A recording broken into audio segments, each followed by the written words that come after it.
Good evening, good morning, good afternoon, wherever you are in the world. It is I, Matt the Southern Gooner, with my partner in crime, Lion Text TV. We are here for the inaugural edition of Arsenal Raw Talk, where we're going to keep it raw and real. Lion Text, brother, it hadn't seen you since we recorded our last Streets Won't Forget, which, by the way, while it's on my mind, make sure you go subscribe to the Twitch channel, Southern Guna, over on Twitch. We're going to be moving our series over to there to avoid the foolishness here on YouTube. Cause that's the only reason why the other ones hadn't got up. Cause I'm like, nah, y'all ain't for the nope, y'all ain't for to do it again. So we're gonna re-upload everything over onto the other channel so that y'all can check it out. So make sure that you subscribe to that. But Tech, it's so good to see you, my brother. Yeah, thank you for having me again, Matty. It's always a pleasure to be on the channel as always. You know, we always talk offline and stuff like that, fam. I just can't wait to get into this, fam, because boy, we got a lot to talk about, bro. I'm telling you. Well, brother, let's Mad. go. Let's jump right in here at first, man. Let's this time last week we were getting the news that Raheem Sterling was on the way to Arsenal, and I think that pretty much summed up a complete dismal and embarrassing transfer window. This regime sat there the entire summer. Now, Tech, we're coming off of winning the title, not winning the title. Excuse me, I wish winning the title, challenging for a title 2 years in a row. You would think that the logical thing would be, oh well, we're going to come out and we know for a fact what we need and we know where we slipped up at, and we're going to push all of the cards into the table, and that we're going to make a move for it, and we're going to go 100% hard in the paint, as we say down south. We're going hard in the paint. Nope. What do? We waste the entire absolute summer doing absolutely nothing. Absolutely nothing. We signed two goalkeepers. We signed a midfielder who most nobody was talking about. We signed a left back that nobody was talking about until the Euros. And then to top it off, we get a human shield for Edu and the brother Sterling. And no striker to be seen nowhere. We sat here in May. We did a show about Sesko. Sesko said no. So we know for a fact that that was a player that who we was in for, because he said no. He turned us down. So we know that he was the only striker that we were in the market for, because Lion Tech, there's no way you're going to tell me Jokeris, Osterman, Tony, anybody else that I've been Solanke, anybody else that I've named, that you struck out on all of those. So you struck out on all. I'm supposed to believe you struck out on all of those. No, you were never in for them. You never even went and even knocked on the door. We know that this Sterling gig is a sham, because most people know Sterling was available until the week leading into the transfer window, which is when we went knocking at the door. So therefore, we already know it's a crock of shit that what Edu did last week. And I have said it, and I will say it continuously until the cows come home. It is an absolute disgrace. The man should be fired on the spot. And I've had enough of him. Brother, cut loose. Oh, bro. Like, I fully agree with you, bro, because I've been saying it for the longest time. Yeah, Edu is the biggest fraud out there, fam. Like, with me, yeah, I call him the Brazilian Eddie Hearn, fam, because this guy, yeah, is so it winds me up, fam, because I literally did a stream about Edu a few weeks ago, I think, like just pure on Edu and his incompetence, bruv, because we got the warning from when my man, yeah, first came into the club, and they were all saying, "Oh, good luck with Eddie." That should have been alarm bells right there when people were saying, "Good luck with Eddie, fam."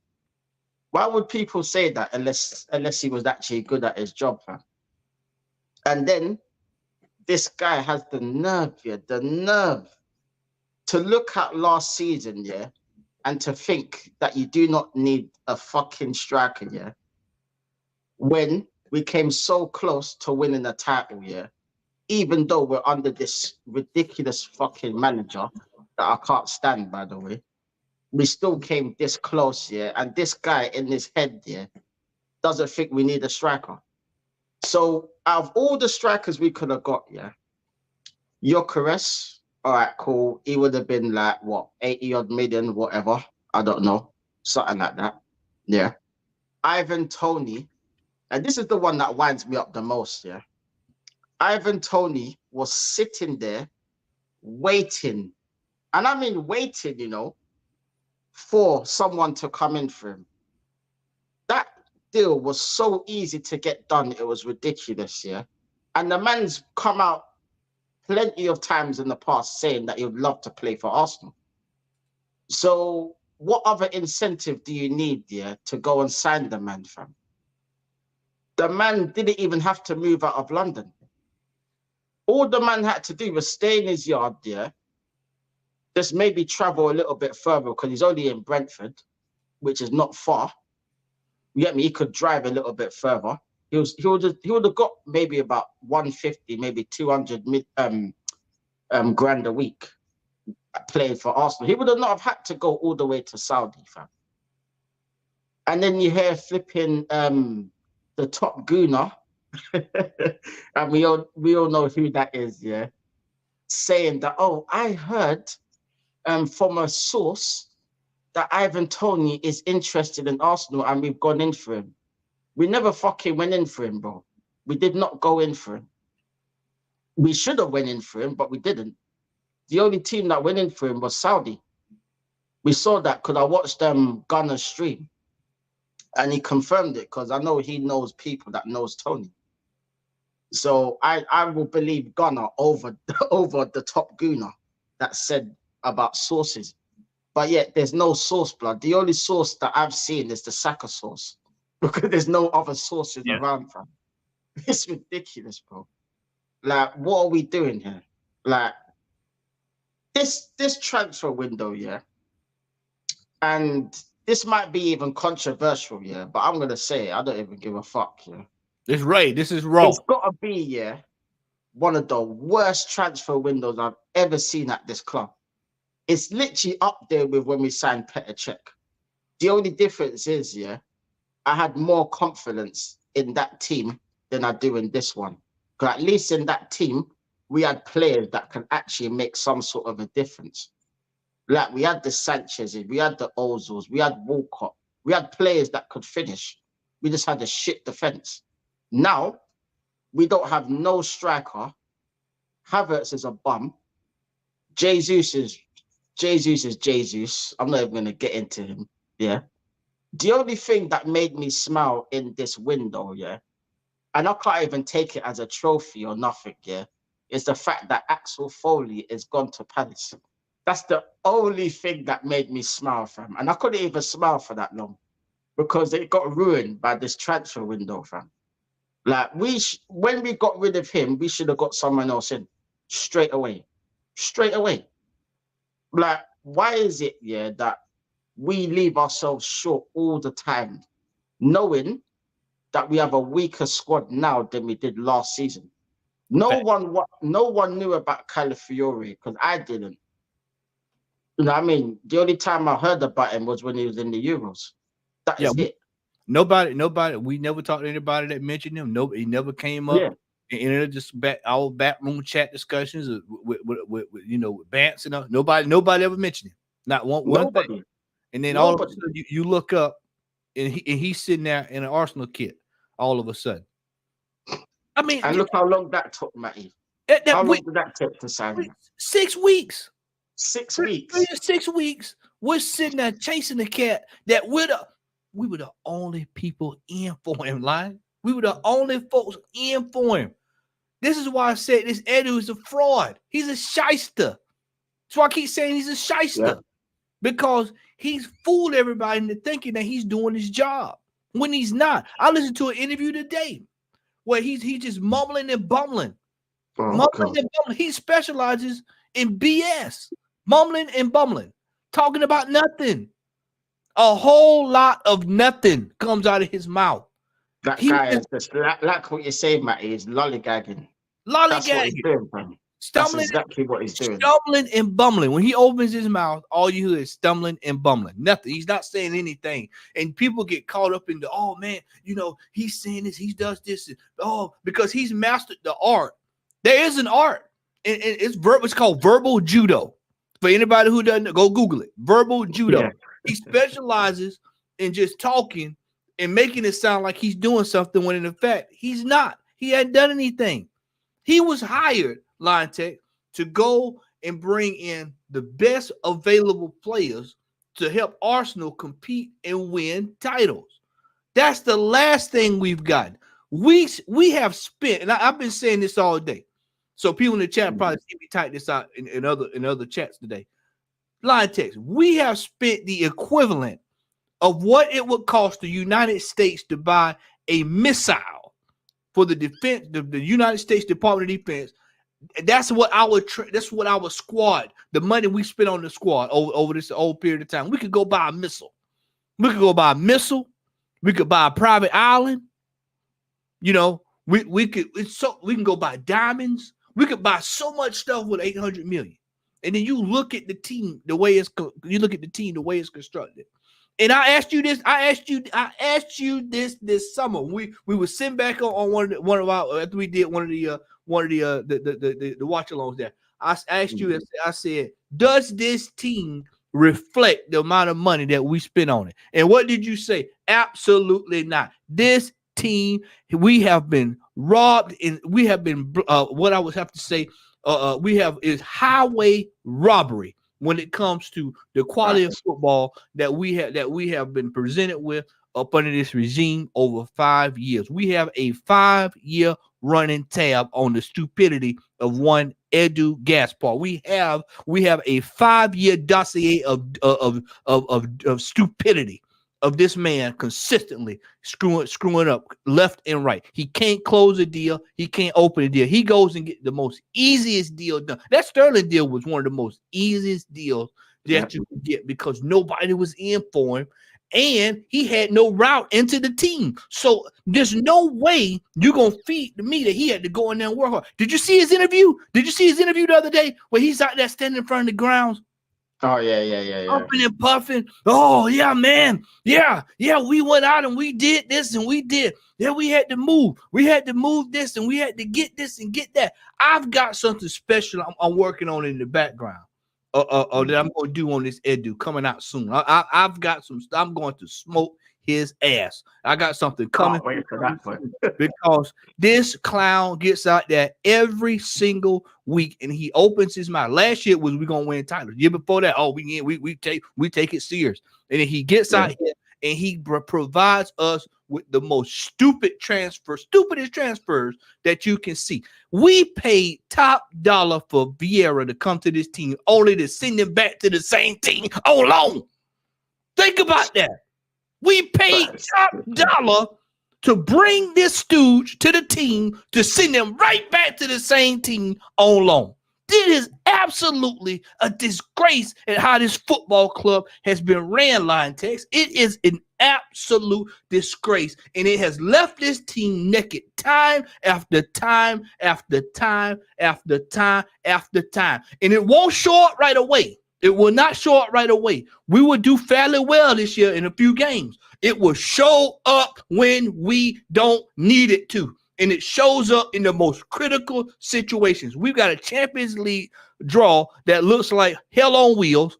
We've got players already. We spent 6 to 8 weeks chasing Mourinho. And then this brother here is out for 4 to 6 months, which nullifies the whole transfer. That nullifies everything about the transfer. So that means you're right back in the situation. You selling players that he just sent out players that we probably could have kept. And now we sit here looking like boo-boo the damn fool. We look like boo-boo the damn fool because we don't have anything in the cupboard. There's no canned goods in the cupboard. There's no cookie. There's baking soda. There's no soap. There's no water. You are in a house with absolutely nothing. Our squad right now is a house. You ever been in a house when ain't nothing in it? And you talk and you hear, yo. That's what our squad looked like. A house with no furniture, with nothing in it. You got a house, but ain't nothing there.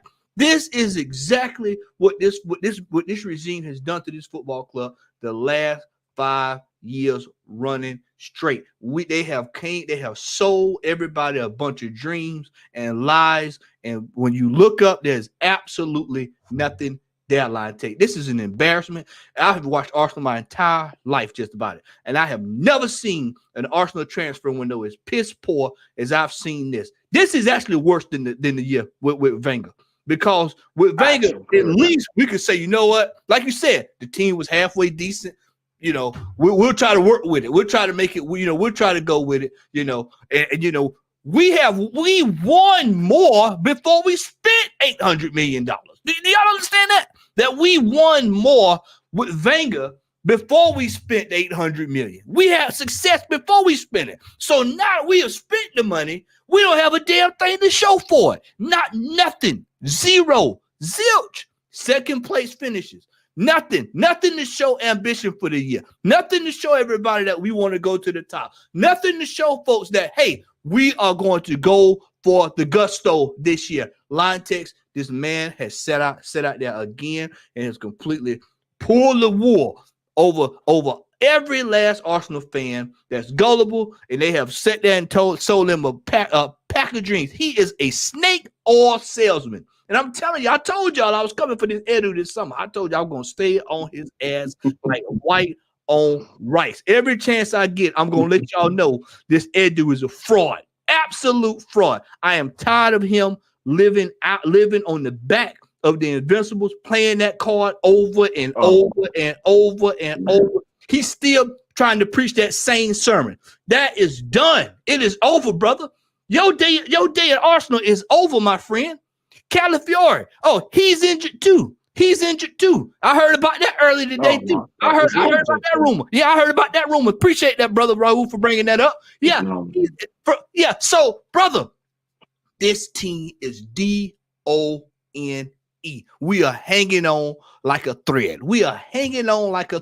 You watch these Cronkies this weekend. All my fellow United States American brothers and sisters. Y'all watch that sorry ass Cronky this weekend. The NFL kickoff this weekend. You watch how much they prop up that damn Rams team over there. You watch it.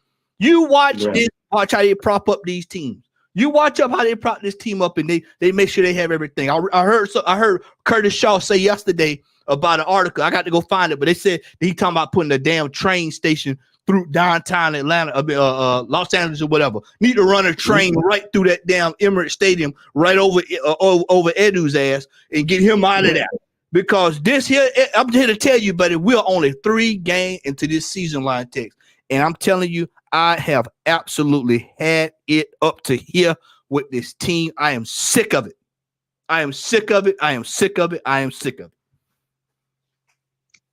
Bro, like literally, we are literally on a life support machine right now, fam. That's how literally fine the margins are. Like the song says, because I've said so many times, that I've hate this club, but I love this club at the same time. Like the song says, there's a thin line between love and hate, bro. Right now, there's literally a thin line between love and hate with me in this club right now. Because I'm sick to death, of every single season. This bullshit still happening, bro. Like, honestly, it winds me up, because like, we all know, what we need, But for some reason, this clown, doesn't seem to know what we need. Won't go do it. But yet he's looking at the squad and thinking we don't need a striker. We don't need a right winger. We don't need another midfielder because Marino's injured now. So who the hell we're going to play in the North London derby? What, Jorginho and Partey? Like, this is what I mean, Because when we was talking, back in the summer, I was literally saying, we need at least 2 midfielders, and that's at the least, We need a striker, a right winger, a left back, another defender, and a goalkeeper. I said at least 6, 7, or 8 players, at least. at this club. Big up to Rosie every time. Yeah, literally, like I've been saying it so many times, yeah. But people think I'm crazy when I say this. Look, you're seeing the results of what I've been saying now. Now you lot will actually realize what I've been saying all summer. Because Matty expertly just said everything that I've been saying to a T. Everything that I've been saying is what Matty just said. So I'm not the only one saying this. You know what I mean? We've got like-minded fans, all that share the same view about this club. Yeah, we can all see that this club is not built to win right now, fam. Because we got, like I call him the Chuckle Brothers, isn't it? Like in England, we used to have a show called the Chuckle Brothers, and there was these two brothers that used to clown around and that and crack joke. That's what I refer to Eddie and Arteta like, because them two are in it together, you know. I don't think that Arteta is not part of this committee, because he is, because he's the one, yeah, that's literally saying, yeah, oh, okay, I'll just accept this. I'll just accept this. Why don't you actually call him out and say, you know what? Yeah, I would actually rate Arteta more if he said, you know what? Yeah, I'm not getting the players that I want. Yep. Eddie's not giving me the money for me to buy the players that I want. Like Emery said it. When Emery was here, yeah, remember in that January window when Emery was here, he literally came out and said, you know what? They're not giving me no money. I can only loan players. That's when I thought, you know what? They're definitely not backing that manager. Yeah. I knew from then, because I was like, how are you having a new manager? You're not giving him no money. Yeah, nothing. You get him chunk change. Exactly. What, he can loan players? What is he gonna do with the players that he can loan? You remember we was in, what was that brother's name? What was that brother's name? That I know the chatter know. That brother's name that we kept loaning. We kept loaning him over and over. We loaned Odegaard was one. Oh yeah. Brother, man. It was Suarez. We kept loaning him over and back and forth, man, because they wouldn't back this man. They cut a check. They would not cut a check. Unbelievable, bro. Unbelievable. And then you yeah. And you know what the worst thing is, yeah? We turned down a world-class manager, and I swear it rattles me so much, yeah, to get this man in, yeah, and then you give him all the money. And look at the results of the team. Look at the squad. Look at the squad. Like Matty said, we spent 800 million. Look at the damn squad. Does it reflect 800 million? Because if I was spending 800 million in my head, yeah, the squad ain't looking like this. I'll tell you that for free. I'd have at least 3 or 4 world-class players, yeah, and players that can literally do the job. Literally. For 1 year, I'll definitely be having a striker. That would have been the #1 priority this summer. The fact, yeah, that they signed a defender before a fucking striker said to me, yeah, we are not getting one. I said it on my show. As soon as we signed Calafiori, I was like, why are we signing the defender when we need a striker? Why? Why is that the first priority, the defense, when we got the best defense in the league? Did it really need touching? Yeah, all right, cool. I get it. Yeah, we need squad depth here. I have no problem with Calafiori signing, yeah, if you got the players in already. Had we got someone like Ivan Toney or like Gyökeres or someone like that, someone that could score goals, yeah, and then you got a Pedro Neto, and then you got someone like Eze or Elise that we should have been getting, yeah, players like that, yeah, and then you got a Calafiori and a Marino, then I'll be like, you know what, cool. I'll actually be quite confident that we could actually possibly win the league. My tone would be so different right now had we got all of them players in. And it would not have cost a lot of money, you know, because Tony was 40 million. Yeah, that's chump change. You should have been paying that. Let's just be real. You've got money to pay 40 million because you had money to buy Calafiori. You had money to buy Marino, which is more or less the same price range that we have for Tony. So why didn't you get Tony? What? Because there was this stupid story about Arteta met him in a meeting and he didn't like his attitude. What do you mean attitude? What are you talking about? I don't see no one talking about Ivan Toney's attitude. I don't see the Brentford manager talking about his attitude. Every time I hear the Brentford manager, he's always saying, I love Tony. I want him to stay, but if he goes, I understand. He's a good player. I want to keep him. He's world class, this, that. He gasses him up. But yet, we're hearing stories about his attitude. We heard the same shit about Aubameyang, his attitude when we first came in. Did that stop us buying him? Yeah, bro, they don't want to hear that, man. But what is going on here? But you know what? Even if he did have an attitude problem, good. Because we need players with attitude. We need players like that. We need players that will ruffle feathers. We need players, that have some sort of aggression in them. These players that we got now, it's like we're in the kindergarten. But you hear this manager talking about, light bulbs and destinations and all this flipping. Oh, what was the other one that he said, man? There was one that he said that was ridiculous. The pickpocketing, that's the one. Yeah, pickpocket. The pickpocketing crap. Out there, Carmen San Diego, and everybody, man, out there trying to go get. Yeah, like pickpocketing, like this ain't road, we ain't on road. You know what I mean? Like, what are we doing here? This is a football club. While they're having dinner, you're getting pickpocketers to take stuff out of their pocket and then showing them at the end of the meal. What the hell is that teaching them? He needs to learn how to steal. What he should have had was pickpockets learn how to steal a trophy off of City. That's what he should have been. Yeah, pickpocket a flipping Premier League title. How about that? It's ridiculous, man. You sit here. I mean, you sit here and you watch this thing, and you just see how it unfolds. And we out here buying our time. We played Wolves, the same style of play all year from last year. It's the same thing we've seen since last year. Slow, pathetic, sideways, backwards, sideways, backwards, sideways. It's the same old thing. U-shaped football. This team is the same exact team we've seen for the last several years running. You know what I call it, Matty? I call it the swinging. The swinging. Like when you're on the swing and you're swinging side to side.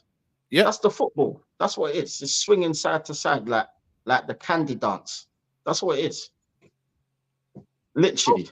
And then you sit here and you look at the team, and you just say to yourself, bro, if we couldn't win it 2 years straight with the same team, what the hell make you think the same team gonna do it in 3 years running?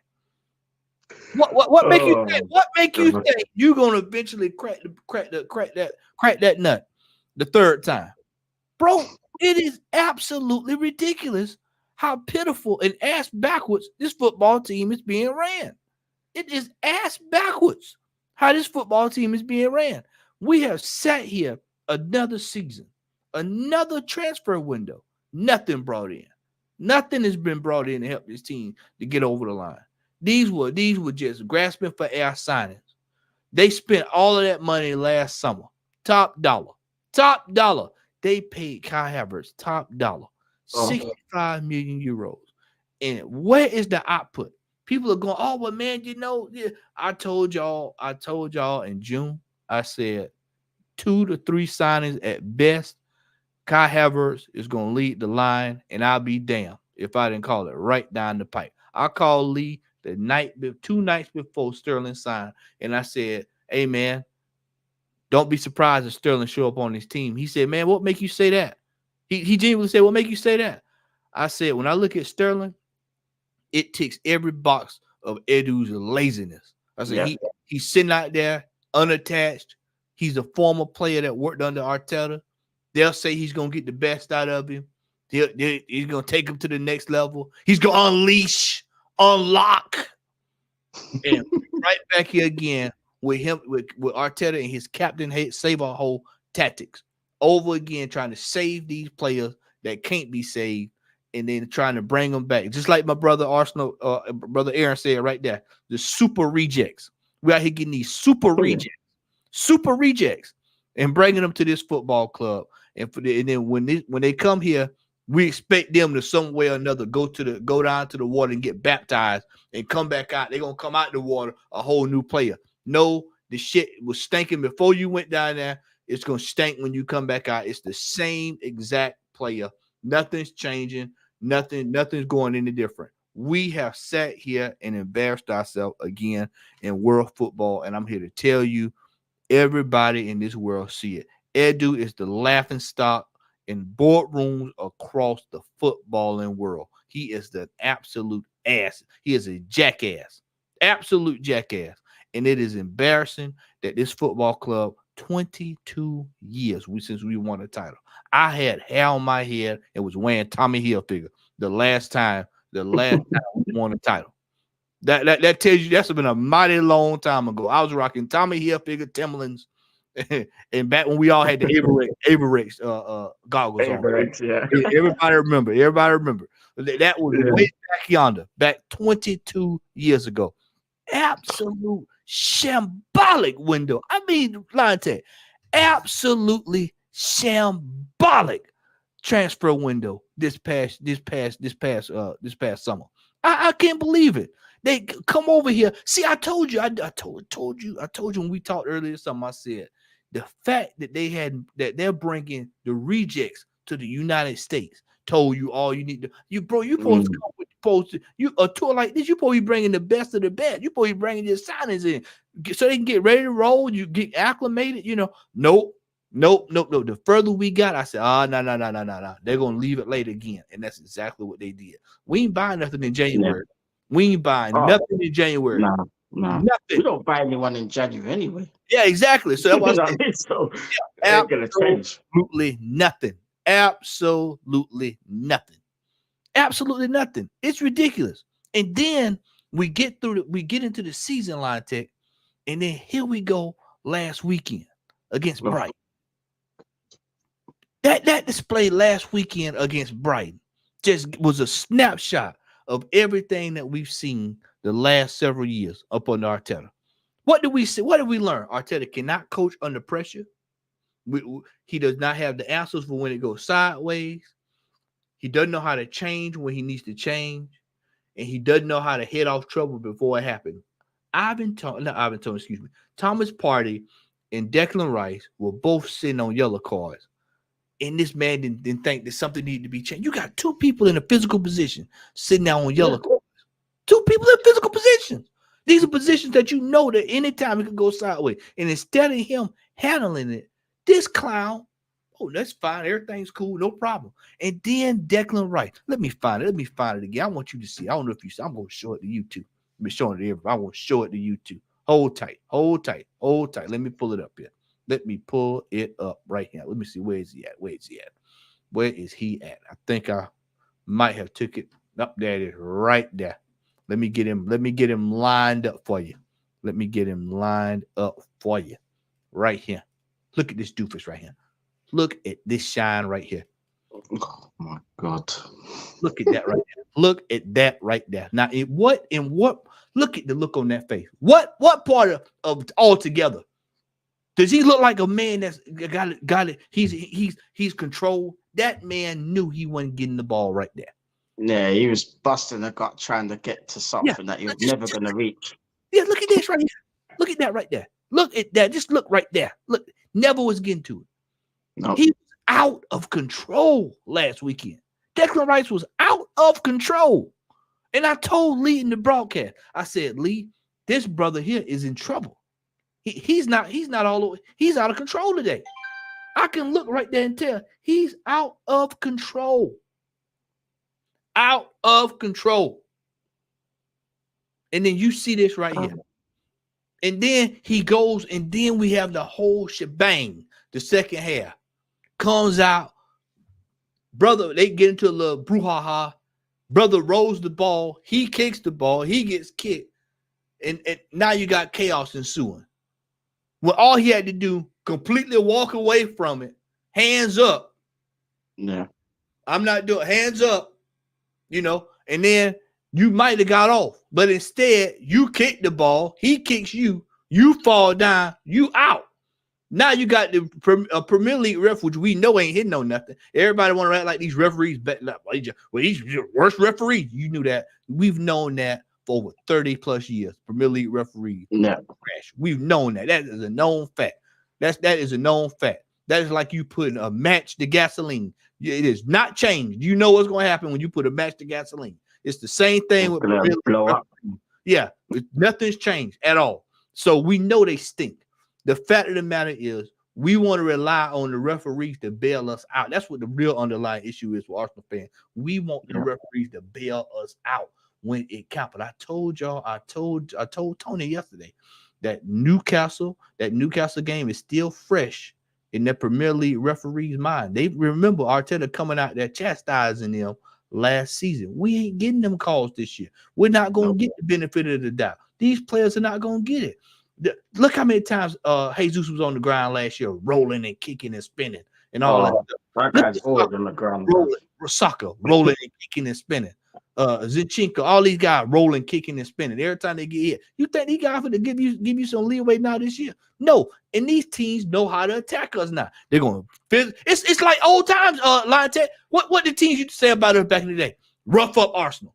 You play Bolton, rough you up. You play Wigan, rough you up. You play West Brom, rough you up. Rough you up. Sunderland, rough you up. Them teams rough you up. Then come to play Burnley, rough you up. It's the same old thing. And it's the same trope that we're dealing with now. And this manager is too ridiculous to even look around and say, you know what? I got to change something about this team. Instead, he relies on the same old thing that he's been doing the last several years that has resulted in nothing. And this season, it's going to result in nothing as well.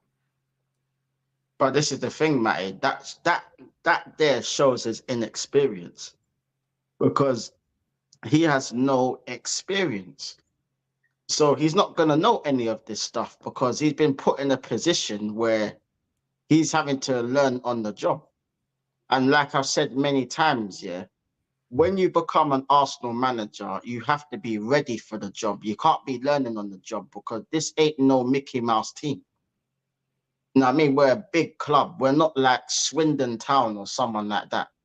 You know what I mean? Where you can afford to learn on the job. Like, he could have had a job like that.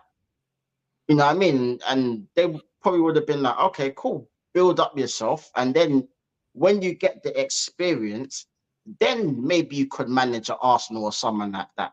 But build up your experience first. It's like, say like I wanted to become a pilot, I've never flown a plane before in my life, Am I expected to go into the aeroplane and fly all the way from London all the way to Australia without me not flying a plane before?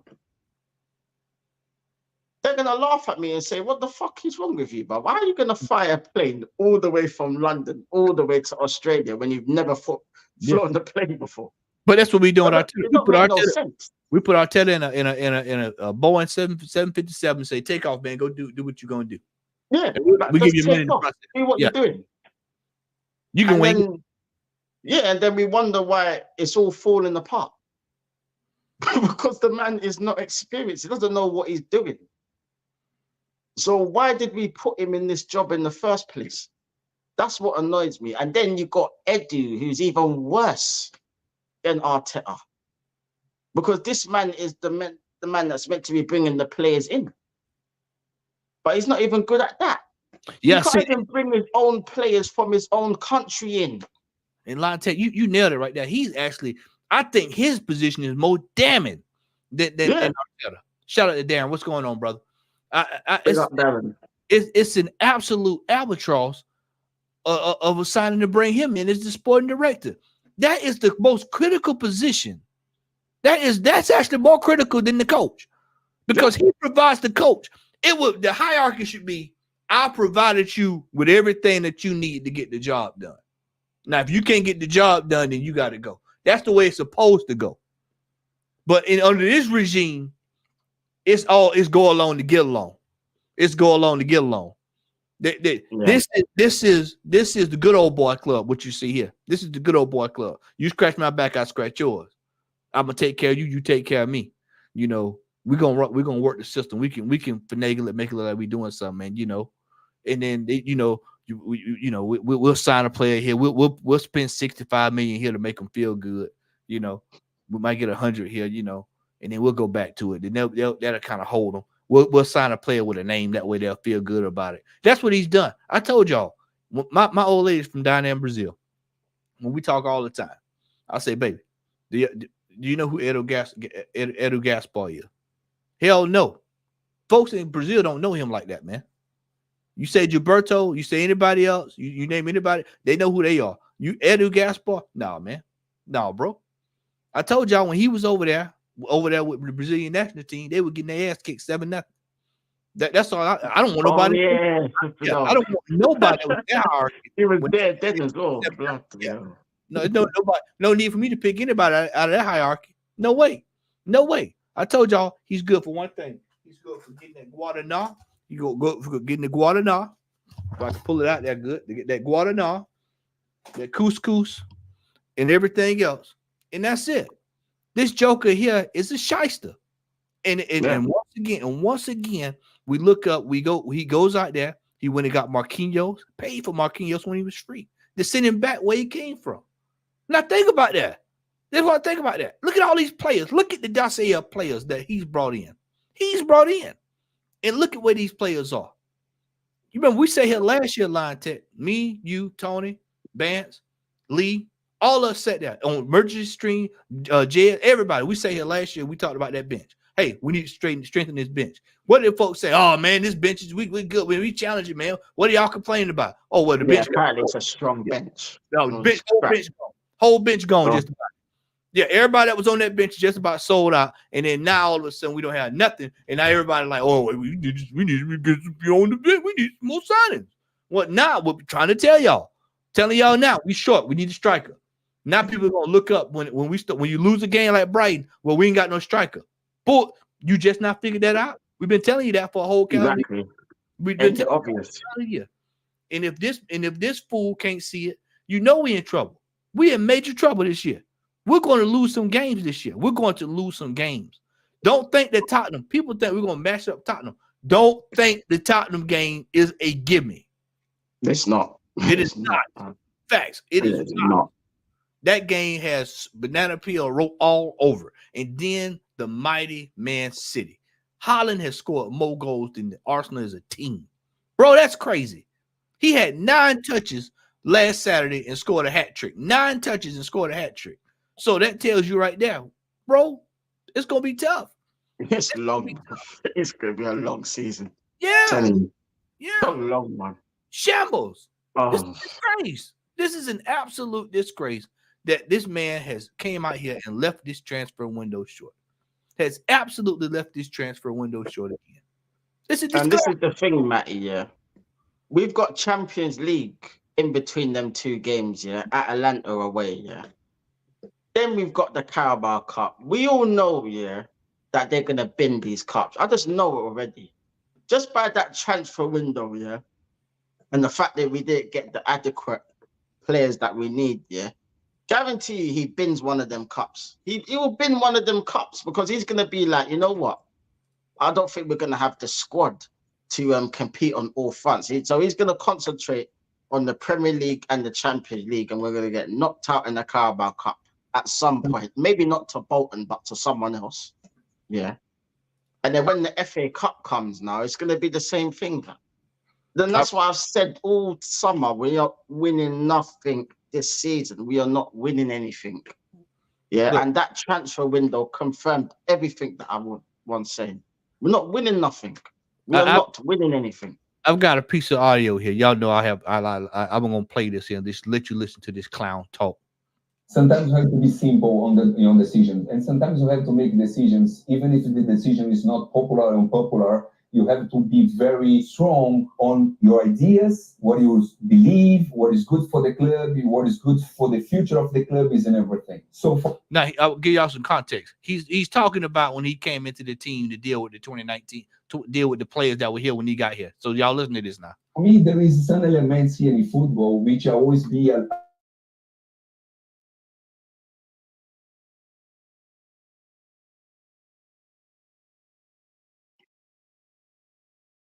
The man's full of shit, bro.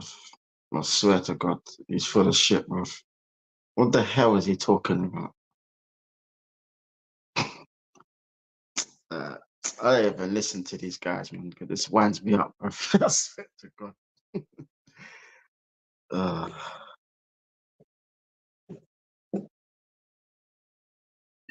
You see what I'm talking about when I say he just talks. He's just talking, just Yeah, babbling. he's just talking. He's just talking. He's just talking. Just going on and on and on. Not saying a damn thing. Not saying a damn thing. Yeah. He's just talking. What is he talking about? Yeah, this is what I said. He's just babbling. Yeah, it's just You need attention. And if he's not performing, you're dead. If, let's come back, if you have a player, 27 years old, 28 years old, big salary, but he's performing, you can accept. What you cannot accept, if you have those three elements, and one of them, when over 28, you started to be uncomfortable, it's better to you, move on. Because maybe this player is blocking someone younger as an asset to help you. So when I came to Arsenal, when I see all squads, with all my respect, almost everyone was over 26, 27, biggest salary is not performing. If you have those three elements, which club in the world wants to come here and buy one of our players? No one. So how you deal with that situation when you have those situations? Now, we had Aubameyang in this team. Did he just say that? Yeah, you heard it. No one that wanted to buy our players. Nobody wanted to play. Aubameyang left for free, went to Chelsea. Chelsea made top dollar off of him. Sold to Barcelona. Barcelona made top dollar off of him. Marseille sold him, made top dollar. Matter of fact, made more money than both Barca and Chelsea. Top dollar. Going to Saudi. But this clown said we ain't got nobody we had nobody in the team at that time that nobody wanted. That's what he said. Hands, you have to be strong. And sometimes you have to make decisions. So, or you go strong and try to make the decision to let those players go, or your project going to take, like, instead of to take 3-4 years, going to take 7, 8, 9. So, and then unpopular. Y'all heard that right. You already just said instead of 3 to 4 years, now it takes 7, 8 to see. You see how he slipped that in there? Let's go back in there. Let's go back in there. Y'all catch that again. Y'all catch it again. Years going to take 7, 8, 9. So, and or you go strong and try to make the decision to let those players go, or your project going to take, like, instead of to take 3-4 years, going to take 7, 8, 9. 7, 8, 9. See, they think they slick. This is a 9-year process, you're saying, then, yeah? A shyster. That's all. He's a shyster. Snake oil salesman, man. A snake oil salesman, man. Why don't you see, when you watch other teams, why don't you see their sporting director come out and talk all the time? You ever notice that? When you watch other Premier League teams, you don't see their sporting director talk that much. You didn't say anything. They rarely talk. Because they talking is in the boardroom. Exactly. I never saw Brighton's sporting director come out this summer and do an interview on anything. I wouldn't actively saw it out. I said, we're going to see what Brighton. That's why I always tell Lee. Lee will always tell him this. Don't say nothing about Real Madrid. Look inside the house. Go look inside the league, and you show what the other team's doing inside the league. It hit home a little harder when you can go pull out Brighton and you pull out the minnows and you go show, well, let's see what they doing then. And then you go look and find out they over there conducting themselves like they got good sense. And then you got this dude right here, out here talking this trash, talking about going from 3 to 4 years, now to 7, 8, 9, 10. Bro. Then unpopular decisions start to come because most of the players they have those elements sometimes in the club. They have a fan base, they have the media with they love the players. But for the club, it's not healthy sometimes to keep the players in that situation. I start when I see every single player in the squad with those characteristics, and then I say, guys, we have to clean the squad with all my respect, and that's to build again a new foundation here. And then from that foundation, we need to sign players younger, with less salary, with better future, and hungry to help us to go for where we want to go. You've not done this alone. Mikel Arteta, you two formed an immediate bond. You've appeared unshaken. Now, mind you, I played that audio. I said, shout out to Lee for the raid, man. Appreciate it, brother. Appreciate you, brother. Man. Every time. I played the audio last year where they sat on the phone when the first interview that he had with Arteta, he said they spent over an hour before they even talked about the job. He said that. He said they before they even talked on the phone, they sat there for an hour talking about everything else before they start talking about the Arsenal job. This is why I said we have a complete stooge at this football club. We're finished. We are finished. We are washed. We are washed. From the outside, there have been lows though. The club lost the first 3 games in 2021. The hashtag Arteta out was everywhere. But you fast forward to today, Mikel, not a strand is out of place on his incredible hair. The Arteta fist pump feels omnipresent on the sideline. Team is restated as one of the most elite in Europe. You hear this? You hear this? You hear the journalists? Do y'all hear the journalists? Do y'all hear the journalists? Do y'all hear the talking about? This is what we be talking about. When Levy raising here about these journalists, that's what we be talking about right there. You hear that, journalist? He is trying to make it sound like this team is going to the stratosphere. It's like it's top of the food chain. Yeah, we at the very not, top. Man. The only thing we at the top of Line Tech is the top of spending money. That's the only damn thing we at the top of, because we ain't done a damn thing else outside of that. We're the third most expensive team in Europe, and that's because we spent. I told you, everybody, shout out to these people coming in. I'll say it again for them that just coming in. This team under Edu and this manager, they have spent the equivalent of what a missile would cost for the United States Department of Defense. A missile, a Scud missile. That's the amount of money that we have spent on this team. You can go out and go buy a tank. You can go out and go buy all kind of military stuff. You can go get jets for the UK military. That's how much money we spent on this team. And y'all heard this clown just say, this clown, not Line Tech, but Edu. He said 3 to 4 years, and he said we'll bump it to 7, 8, 9. Phase 9. He basically said, this is a 9-year process. That's what he said, people. So we're on phase 5 right now. So we've got 4 more phases. That's what he's telling me. Yeah.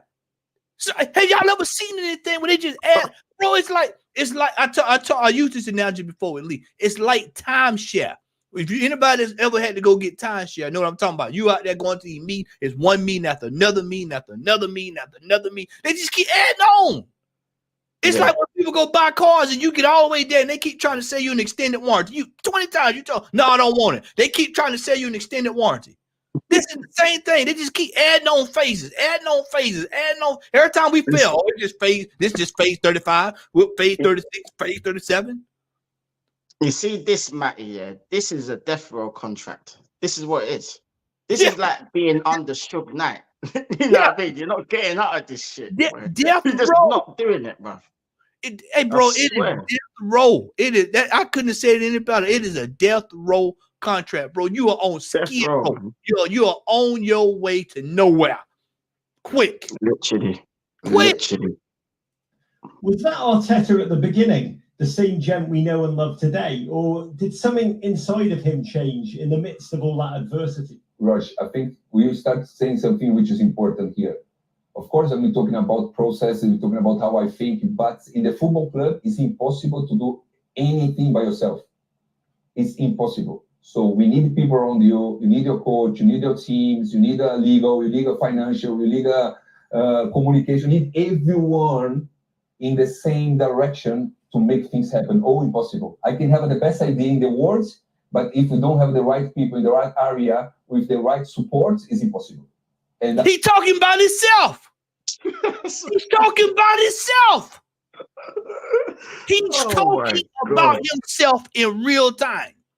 This guy here he's a clown. Clown. I'm actually sick of seeing this guy. I'm sick of him. It's like Aaron said the other day. He's a gremlin. A gremlin.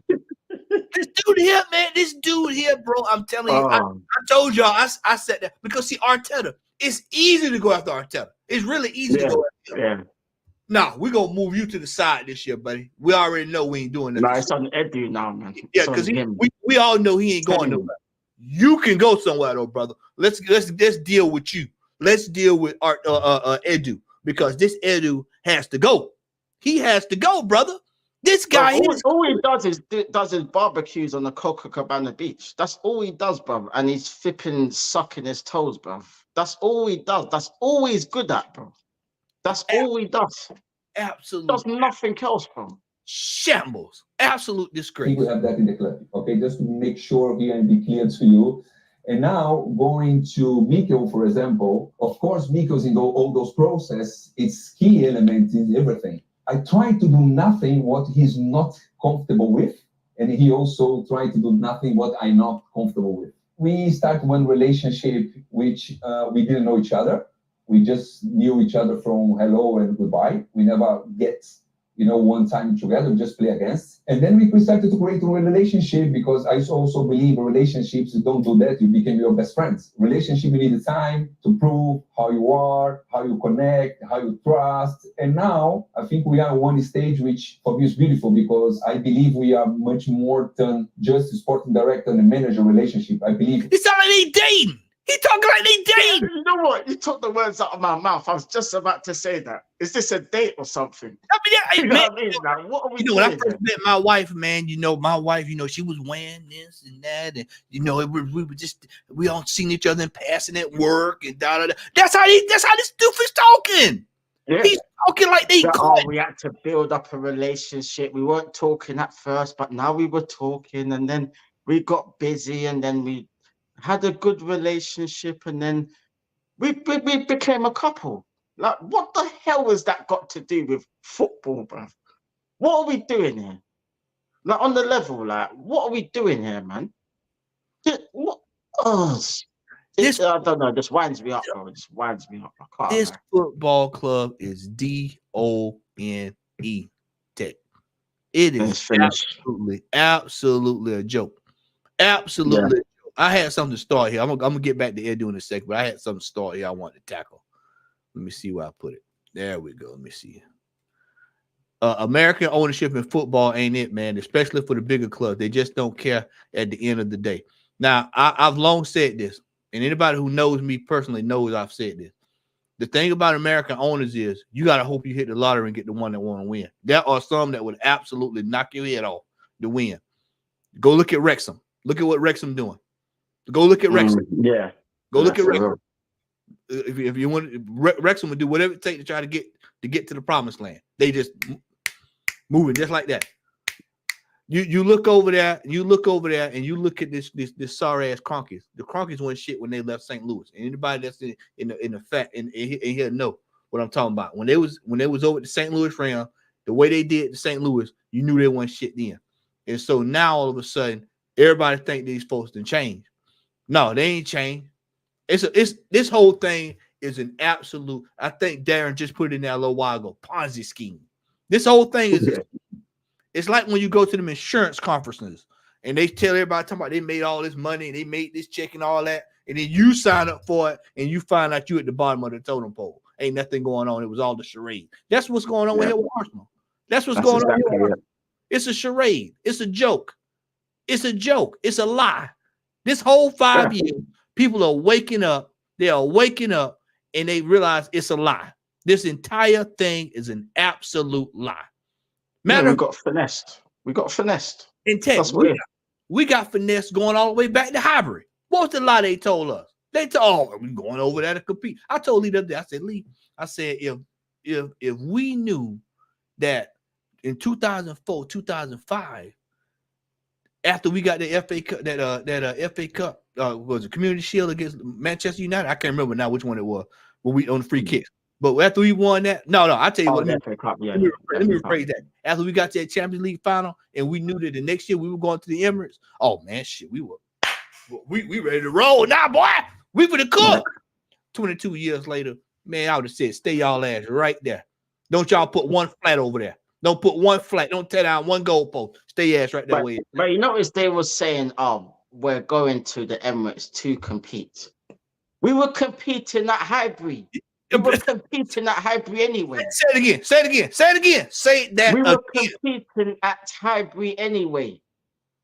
So what are we doing here? Hey, Lante, who will we beat in the Champions League at Highbury? Call them off. Who will we beat? I think the Juventus was one. We beat Real Madrid over 2 legs. That was at Highbury. We beat who else did we beat? We beat quite a few teams. We loads beat of teams. We were beating quality teams. Bayern Munich was another one. I remember the Bayern Munich game. We beat them one time. I think we got eliminated, but we did beat them at Highbury. Chat. Everybody in the chat, start dropping the name with the mega powers we were beating at Highbury. So when folks tell y'all, oh well, we had to move to compete, we didn't have to move to damn compete. We were, like you said, we were already doing it. We were already doing it. We were doing it. Leverkusen's another one. Bro, we went through after team after team after team after team. And then when we got to the Emirates, we were supposed to be surpassing these teams. That's what it was supposed to be. We were supposed to be surpassing. And then here we sit 22 years later. We sit 22 years later looking like a damn fool. Looking like a damn fool. And then now we've been told phase 9. Phase 9. That's what he said. You heard it. You heard it. We got to, sometimes you got to go phase 9. Yeah, that's what he said. Phase 9. Yeah. They have ran a game. I'm telling you, boy, it is step and fetch. They have ran a game on Arsenal Football Club. This is right here. I told y'all in 20 plus years, people are gonna go look back at this team. They're gonna go look back at this whole thing, and they're gonna do a documentary. You know, you see these documentaries that be on Discovery and all that. There's gonna be a discovery. How did they finesse Arsenal that bad? How did Arsenal get? They spend all that money only to get 2 second place finishes. That's what it's gonna be. A finesse. This is a finesse of the highest quality. What we have seen. This transfer window encapsulates every single thing about Edu and this regime and this Kroenke. All of them. They're all complicit in it. All of their shit stink. All of it stink. All of it. All of it. Look at the teams we done went through. Barcelona. Barcelona, Juventus, Roma, all these teams we done beat. And then we supposed to sit up and take just anything, a hand-me-down. Brother, we up here getting Raheem Sterling. No. What Arsenal, you know what? What Arsenal fan in the last 5 years said they wanted Raheem Sterling to play for Arsenal? No one, bro. Not even when he was at City. What I'm gonna say it again. I'm gonna say it again. What Arsenal fan in the last 5 years said bring Raheem Sterling to the carpet to get us over the line? Fine. Show them to me. Because I heard Ivan Toney last summer. Yeah. That's what I heard last summer. I heard Ivan Toney. Now all of a sudden we way down here to Raheem Sterling. This And you know what, mate? What is it with us, and getting flipping Chelsea players and the worst ones as well? What is it with this club? Why do we keep doing this? Hey, why wasn't Wenger in for Drogba, for Ballot, Florent Maluda, Essien, all of these man, Makaleli? Go back in for Ashley Cole. Why did we go in for? Why we weren't getting the best of these? We getting doggone Christmas hand-me-downs, man. I tell we getting socks that's getting passed down for 5 generations. Yeah. We getting Fat Albert t-shirts from 1975. That's what we getting. Fat Albert t-shirts from 1975. They handing us down Cabaz. They giving us old stuff, Teddy Ruxpin. All this old stuff we can hand it down. And it's all rotten as well. Rotten. Rotten. Up the shirt. All this stuff. I'm sick of it, man. I'm sick of it. This is Arsenal freaking Football Club, and we consistently keep going in for other folks' trash. Keep putting our hands in other folks' trash, Lion. Yeah.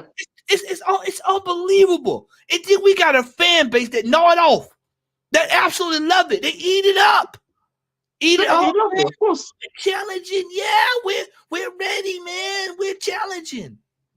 Yeah, bro, we saw the PR channel. We saw the video with I think it was with Turkish and them lot. And Turkish was going mad about us signing Sterling and all of that. All the other ones were justifying it, saying, "Oh, he's a good player. He'll get us over the line. He has experience. He's won in the past." All this nonsense. We heard the same thing about David Luiz. We heard the same thing about Petr Cech. We heard the same thing about Jorginho, Havertz. The list goes on. And I mean, how many times are we going to get Chelsea rejects? And not just Chelsea rejects. We got Man United rejects as well in the past with Silvestri and flipping all these other people. But yet we, on the other hand, Matty, yeah, we sell them our best players. Bro, Our best players we sell to our rivals. We've been doing it for how long? popcorn makers. Yeah. How long have we been doing this for? We get the lowest of the fucking lowest. Exactly. We get the bums of the bums, literally below the trash. We get the chewing gum that's on the bottom of your shoe. That's what we get. Literally. Like, how long is this gonna go on for? You know what, Arsenal? You know I'm gonna start calling us, man. The way we keep buying. I already, because I know what I'm about to say, and I already know what your answer gonna be. Yeah. You know, I'm gonna start calling Arsenal Football Club the Simps, the White Knight, the White Knight Simps. That's what we are. We are White Knight Simps. We are White Knight Simps trying to go around and save everybody. No, you can't save them. Oh man, Yeah, I can overlook that. Oh, don't worry, we can fix that. They wrote a song out back in the early 2000s, said, "Don't save her, she don't want to be saved." Bro, leave that joker, let them be. Let them watch down, let them bust downs be, man. Let them bust down players be. You know man. what it is, mate? It's like, you know, TLC, we don't want no scrubs. We keep That's what I buying. relate to. We don't want no scrubs. We don't want no scrubs. We keep buying the scrubs. That's what I mean. Yeah, we keep buying the scrubs. We keep buying them. Oh my God. It's wild. Wow, Lee, I sent the link to you, brother. If you check your inbox, check your WhatsApp. I sent the link to you. But it's absolutely ridiculous that we keep getting these bust down players. We're never in. We are never in for the best of the best. I told Gunner this one time. I said, bro, why don't we test the team and just pull up one time and say, hey, we putting $250 million on the table. We want your player. Well, we're just pulling the Dodge one day and do that just to see what happens. Yeah, just test the waters. At least. Yeah. Oh man, we want to keep good relations. But did you keep good relations with Atletico Madrid when you dropped the last minute bid in on Thomas Partey? Was that good relations? Huh? See, it's all BS. Oh, it's all BS. When it suits them. When it suits their narrative, it's all BS. You know what is it about this good relations bollocks anyway? What is that achieving? Good relations? What, you're just giving them free money to do what? We're not even benefiting out of it. We're just giving away money. Like, at least, yeah, if you're doing good relations, yeah, do it with a football club, yeah, that will recommend their top quality youngsters to be like, you know what, Edu, there's this guy here. He's an absolute baller. He's going to be something. Then I could think, you know what? There might be something in this. There's nothing, Matty. There's nothing. We're just giving away money. You might as well just give it to the blind man down the street. He'll just run off with it. That's what's happening. You know what I mean? We're paying money for free products. It's free. Just take it. Like, why do you need to pay money for something that's free? That's like me going to the mango tree, yeah, and paying the tenner for the mangoes when I could just pick it off the tree. Take it off cheese. I could just pick it off the tree and eat it. Why do I need to pay for it when it's free? It's there. I can take it. It don't make no sense. I just don't get it, man. I don't get it, man. It's just beyond belief, bro. It is beyond belief. This club, honestly. I'm telling you, like, it's arse backwards. That's what it is. It's arse backwards. It's a circus. It's a circus. Yeah, this football club is a circus. This is absolutely You know, people, we're gonna come out one day, we're gonna wake up, man, we're gonna watch Arsenal one morning, and you're gonna see people out there on the field with unicorns, not unicorn, but unicycles, hula hoops, lion, putting head over the lion and all that stupid shit. That's Arsenal. People laughing. I used to say about Benny Hill. I was like, you cut on Benny Hill music and watch Arsenal. It's the same thing. It's the same exact thing. It's the same exact thing. Monty Python, Holy Grail. It's the same exact thing. Watching Arsenal. It's embarrassing how we ran. I watch other football clubs, and like I said, I don't even have to go to Real Madrid. I can just go circle it back over, look at Brighton, look at Leicester City, look at these other teams, how they run. Follow Aston Villa, another one. Aston Villa. Could have went there, run their clubs. Yeah, they run completely different. You look at us, look like complete idiots. Us and Spurs are look like complete fools. Complete fools. Two of the same. I said two of the same. We just like it. Yeah, North London together. Yeah. Yes. Two of the same. Two of the same. Oh, this is why then our fan base want to come out there, and then when we playing Bayern Munich, a team like Bayern Munich, talk about be afraid and all this stuff. Bro, let me tell you something. 2 hours on my mind. This Champions League coming up. Matter of fact, the whole run up we got. I told Tony last night, the next 22 games of this football club, it's gonna be rough. It's going to be rough. It seems. And that's confirmed because Kenny just sent it to me. Calafiore is officially injured. Oh, so guess what, bro? Guess what? He ain't playing next week. So guess who goes into that position now, my friend? Yeah, I was literally just gonna say it. You know who's Bart Simpson at left back. Eat my shorts is pulling them into town. Eat my shorts is pulling into town. Eat my shorts is pulling into town. And we all know what happens. What happens when he pulls into town? He goes way over there. Way over there. He ain't in his position. He's in left back. I'm in right back. Or he's in midfield. Or he's in the flipping number 10. Everywhere but his position that he's supposed to be in. Honestly, I can't take this no more. I can't. No, I don't know how I'm gonna get through this season. I really don't. People talking about, oh, well, we need to sell him. People saying, well, we're gonna sell him. I tell you before, he's selling him. He gave him a new number. He ain't going nowhere. He ain't going nowhere. He ain't going nowhere. Bro, we are washed, rinsed, and repeat this season. We've seen this. This is why I keep telling folks, what y'all think gonna change? Well, we've seen this already. We've seen this. I've tried to be, bro. 2 years ago, remember I told you? Remember I said on that panel with you, Tony, and Matt? I said, we're gonna look back at this season. 2 years, 3 years from now, y'all are gonna really feel the pain because we should have won that 93%. We had it right there. Oh, bro. That should have been wrapped up. And now you look back at it now and it really hurt because we had them dead for rights. We may have completely changed everything around if we done what we were supposed to do. Yeah. Now you fast forward 2 years and you right back to the year before that. 2 years before that. We 2 years before the 93% now with the team we got right now. We 2 years. We're back. You know what this team resembles? This team resembles the year we finished 5th. This team, you know what? That's true, though. That's what this team look like. This is the way the team is constructed is the same way I felt when the team finished 5th. We went from 4th to 5th overnight. You should have been sacked on the spot just by that alone. Yeah, and people are telling me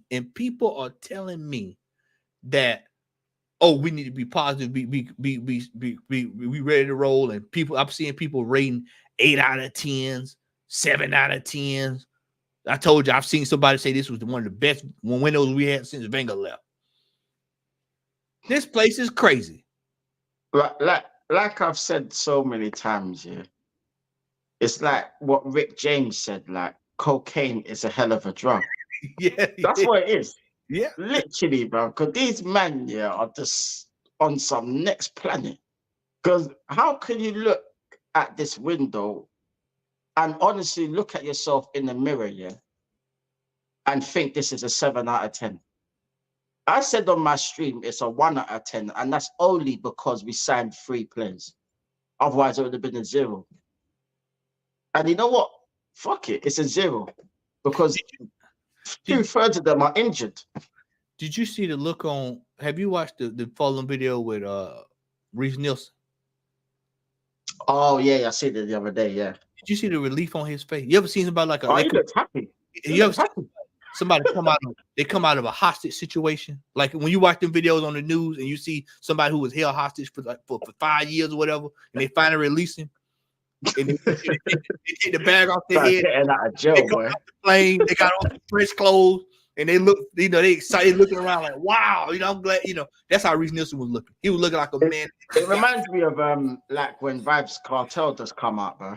You can see the relief on his face. He's happy now. Yeah. You know what I mean? He's out of jail. He's chilling. He's writing new tracks. He's living his life now. That's what Reece Nelson is now. He's free.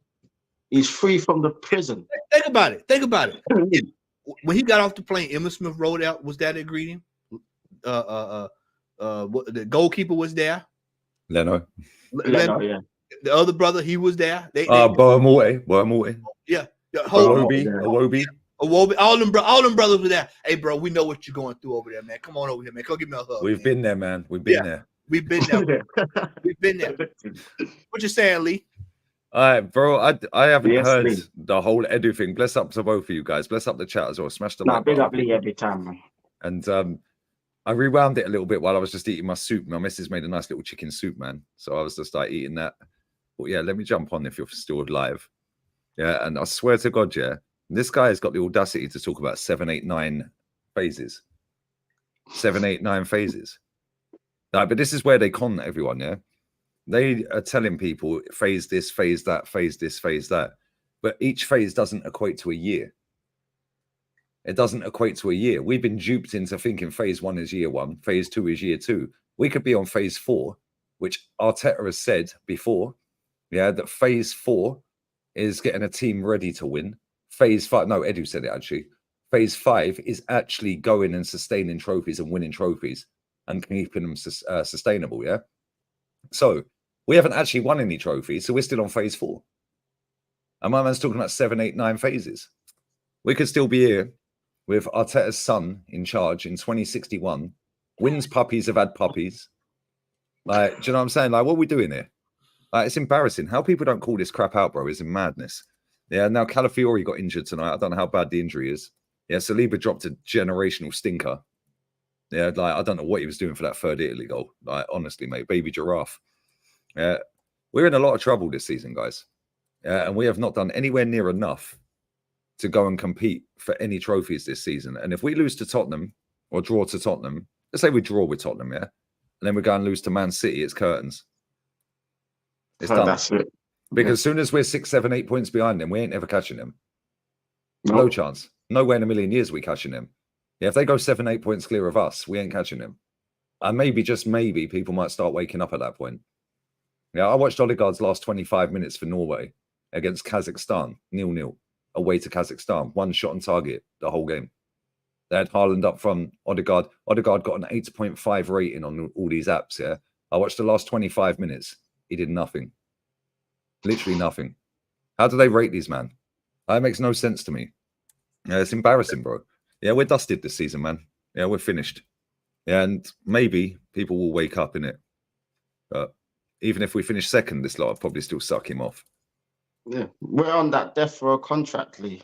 That's what it is. The Suge Knight contract. We are on it right now, and there's no escape right now, bro. That's how I feel about it, anyway. Bro. The only way you there's no end to this stupid process that we're going through. it's Literally. Go on, mate. No, let me bring this out. And that's exactly what he said. Don't worry about it. That's what he said. That's what he said. Oh, but it's a problem when it's Kieran Tierney, yeah. Bingo. Oh. See, the injuries matter when it's somebody that they don't have an invested interest in. Facts. Yeah. Facts. It doesn't matter unless it's Kieran Tierney. This football club is dusted. It's DONE, washed, rinse, and repeat. I told y'all, get ready. Wash and rinse and repeat, y'all. this season is DONE. I told y'all. Where's that? Let me bring him back. Bring it right back. Where is he at? Write that there. 5882. This is where we at, y'all. We are back at 8. We're right back there. We're right back there. This team looks identical to that year right there. Do you know what's crazy as well, right? If they get rid of him, which I don't think they will, the only way he goes is if he decides he wants to leave. Yeah, and he finds a bit of shame and says, I've took the club as far as I can go. So if let's say we finish 4th this season, yeah, right, may happen. Yeah, let's say we finish 4th. Do you think he will leave? I don't think he will. Nah. Because he's got a cushy number, bro. He's going to get paid nearly as much as Pep, right? Now, if they do part ways and the fans start turning, which they won't, because they will say, oh, but look, he's built us up from the gutter. No, he never. We finished 5th the season he got the job. Season before he got the job, we finished 5th. 2 points off 3rd in the Europa League final. Yeah. Do you know what the mad thing is? I said this with Rance earlier. Right? Since he's won that FA Cup, he's only won 2 FA Cup games in 4 years. 2, you know. Yeah. That is mad. Don't say that. Don't say that. Don't say that. Say that one more time, Lee. Just say how many he's won. Yeah, say that again. Since Arteta won the FA Cup, we've had 4 FA Cup campaigns since. He's won 2 FA Cup games. Hold right there. Y'all let that sink in. And we're paying this man top dollar. This man is getting paid top dollar. And Edu is getting paid. I told you I'm going to link the two of them together. It's not going to be one with it's going to be both of them. Edu. Yeah, the Chaco brothers. Yeah, that's what it is. He's right there in line with that. He's right there in line with that. And 2. you know what? 2 games, because we got knocked out in the 3rd round twice in the last 4 years, and we got knocked out in the 4th round twice. The 3rd round is our first round because we're in Europe, yeah? Or Premier League, high up the table, whatever, however they work it. So he's done 2 3rd round exits. That's our first round. And then the other 2 campaigns out of the 4, he got knocked out in the 4th round. So he won the 3rd round twice and then lost the 4th round. So he's won 2 games in the FA Cup since he's won the FA Cup. That's embarrassing. If you look at our team, yeah, our squad, who are the only players we're missing from our bench at the weekend? We're missing Marino. We're missing Jesus. We're missing Tomiyasu. Is there anyone else? I think that's it. They list everybody. Kieran Tierney. He'll throw Kieran Tierney on the bench, but forget Tierney for a second. Marino, Jesus, and Tomiyasu. So the only attacking option we have on the bench, obviously Sterling's there now. The only option we have on the bench is Martinelli or Trossard off the bench because he's going to play Sterling. That's the only option we have off the bench. We ain't got nobody to play in number 10 if Odegaard's dropping a stinker or gets injured. We ain't got nobody to go on the right wing if Saka gets injured or is dropping a stinker. Like, what are we doing here? Well, we've got no 800 million deep. And this is our squad. We've gone backwards, mate. I'll keep putting them numbers. That's 58,822. 5882. I'm going to keep calling that number out. 58822. We've gone backwards. You know, Lee, when you said about the 2 games that we won in the FA Cup, one of those games was Oxford United. Yeah, Oxford United. Oxford United, you know. Oxford United. Who was the other one? That's some. Yo, chat, help us out, man. Who was the other game he won in the FA Cup, 3rd round? It's actually embarrassing. That's what I mean. Oxford United was one. Who was the other one? When it's Sutton. Maybe it was Sutton. One of them lower league teams, I'm sure it was.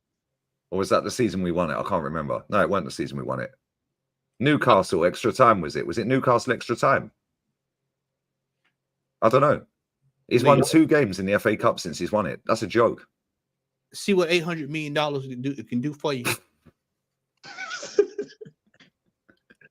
Y'all think y'all talking bullshit. I'm gonna prove this for y'all. $800 million. That's what we spent on Arsenal Football Club, and look what the United States government doing. $800 million. Look at that, bro. Arsenal could fund Social Security the way we throw money around. The way Arsenal throw money around, we could fund Social Security. Bro, let's just think about that. $800 million, y'all. Lee, $800 million. Not one time in that did I hear a world-class player that you called out coming off that bench. Mate, our bench is Calafiori, Sterling. Well, Sterling at start. So Martinelli. Facts. Bike thief. Facts. Yeah. So we've got Calafiori. We've got Tomiyasu, Trossard, Martinelli. Who else? Who else is there? Jorginho. Oh yeah, forgot about him. So we've got, yeah, Jorginho, Calafiori, Martinelli, Trossard. Who else is there? A goalkeeper. Oh, yeah, Norbert. Yeah, there's 5. Yeah, who else? Who else is there? I'm struggling. I'm struggling to think of anyone else. I think that's it. I think that's it. 29. Oh, Zinchenko. Yeah, 29 a start. So 6. They're the 6. Jesus 7. That's our bench.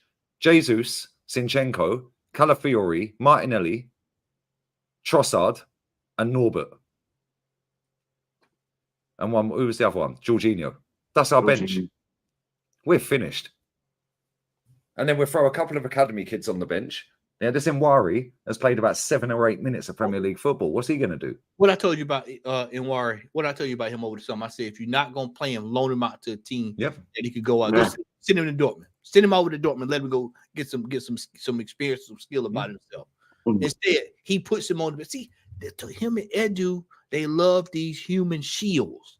That's a shield. Oh, Kivior as well. Forgot Kivior. That's a Oh shield. yeah, he's still here. Oh my God. Yeah, he's on loan. Yeah. He's on loan, right? Then we send him out on loan. We kept him. Kivior's still here, bro. Bro, he's still here. He's still here.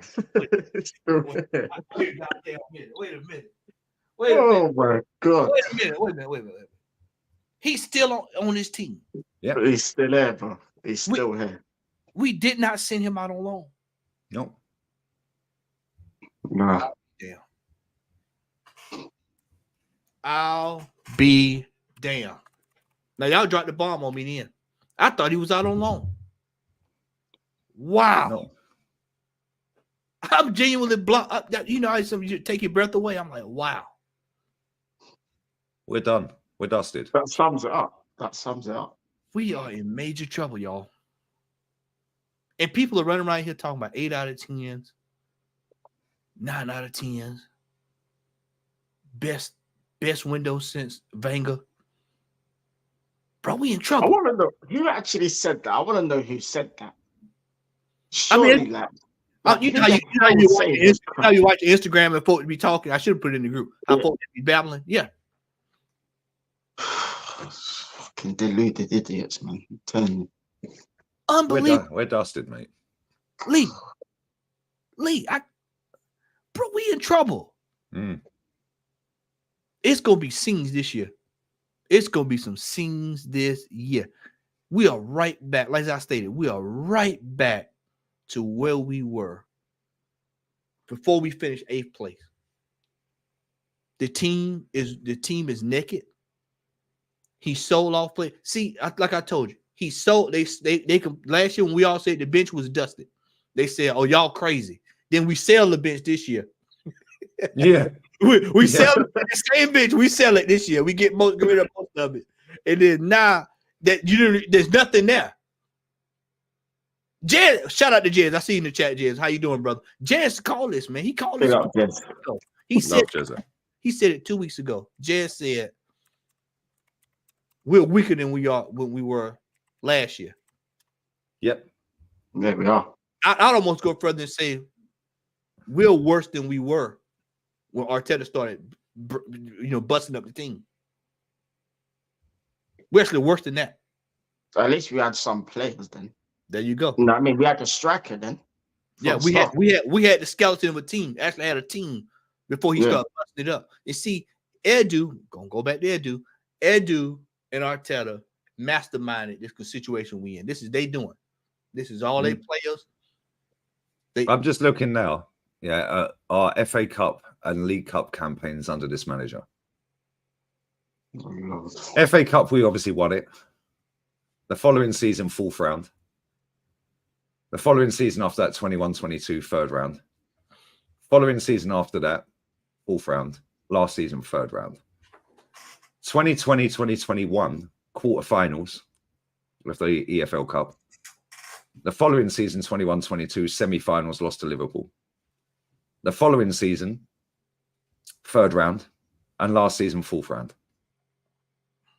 This guy has not been to a single final at all since he won the FA Cup. And he's been to 1 domestic cup semi and 1 European semi, and that was when he lost to Villarreal. So he's been to 2 semis and 1 final in 5 years. The 5 years of Wenger's worst, his last 5 years, we finished 4th in an FA Cup. We finished 4th in an FA Cup. We finished 2nd in no cup. We finished 5th in an FA Cup. And then he finished 6th. And we got rid of him. What are we actually doing here, bro? Makes me think we should have probably kept Wenger if it was this bad. I'm Yeah. telling you. No, it's mad. It's a madhouse. I told you we're gonna wake up one Saturday morning. I'm gonna hop on to watch along with Lee. And Ola, we're gonna be sitting there, and all of a sudden you're gonna see lions come out there, elephants, people on unicycles. It's a circus. This football club is absolute circus. And it's from top all the way down to the fans, all the way down to the bottom. Everybody's in on it. And people are just moving around like ain't nothing wrong. And you know what? It mirrors when we got put out the Champions League. You remember everybody, and then we finally got put out league. That's when folks wanted to start looking around like, oh, well, what's going on here? What's the problem? What's the problem? That's what it's going to take. If Spurs, any of these new managers or anybody else have any modicum of success this season, then that's when folks will start starting to look a little bit like, well, wait a minute.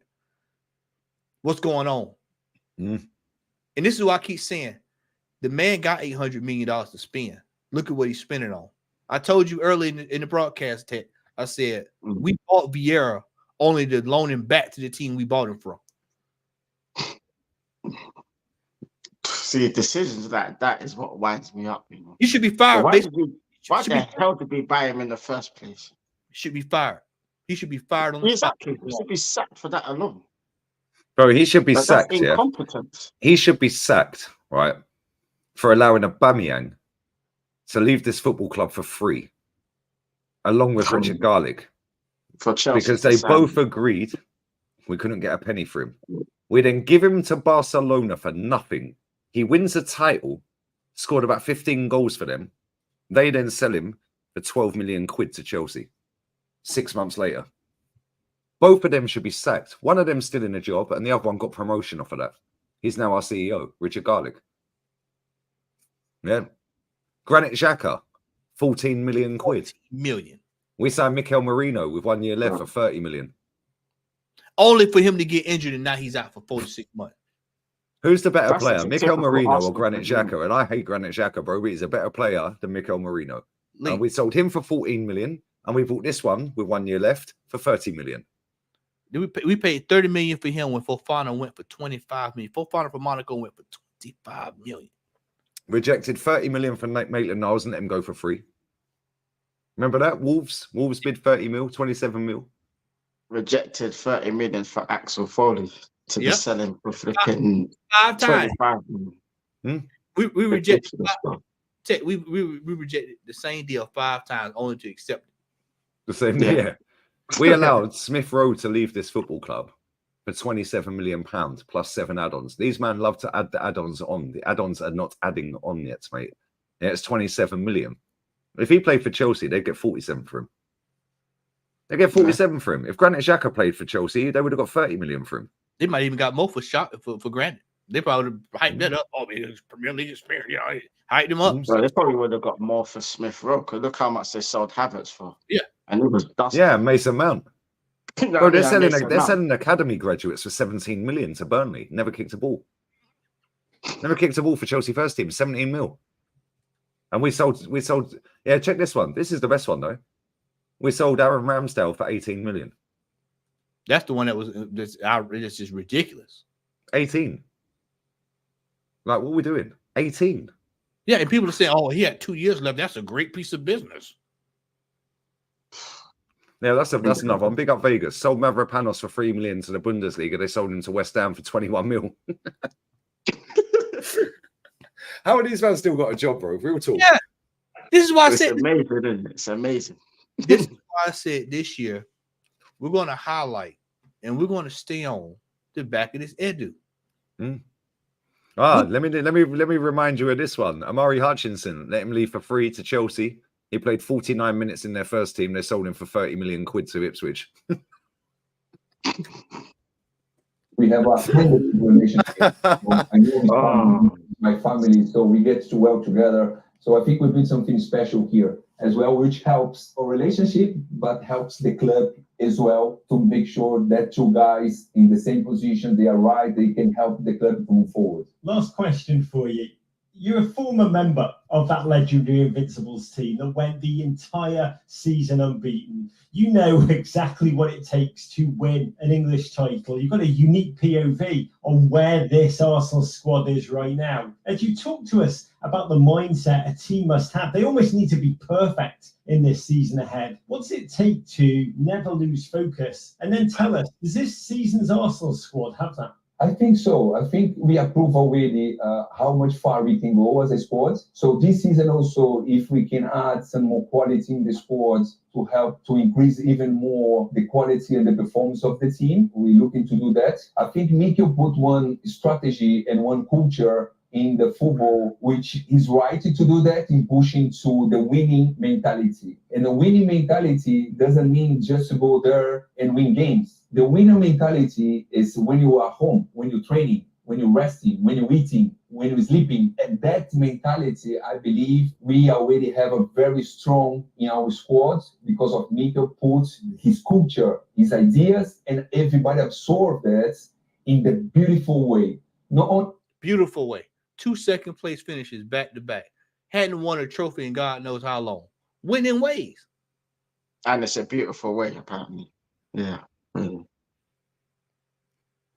swear these men are full of shit, you know. I told you. I swear to God, they are, bro. He's a shyster. Lee, we've all worked, all three of us have worked in a professional setting.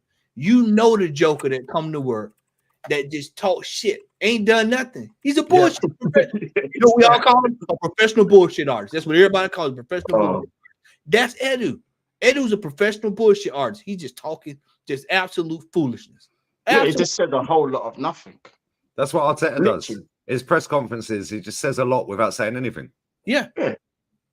Just goes around in circles. I was watching, it was somebody I watched in a press conference recently. It might have been Ancelotti. It was somebody I watched, and they were asking the question that was getting asked was the question that was getting answered.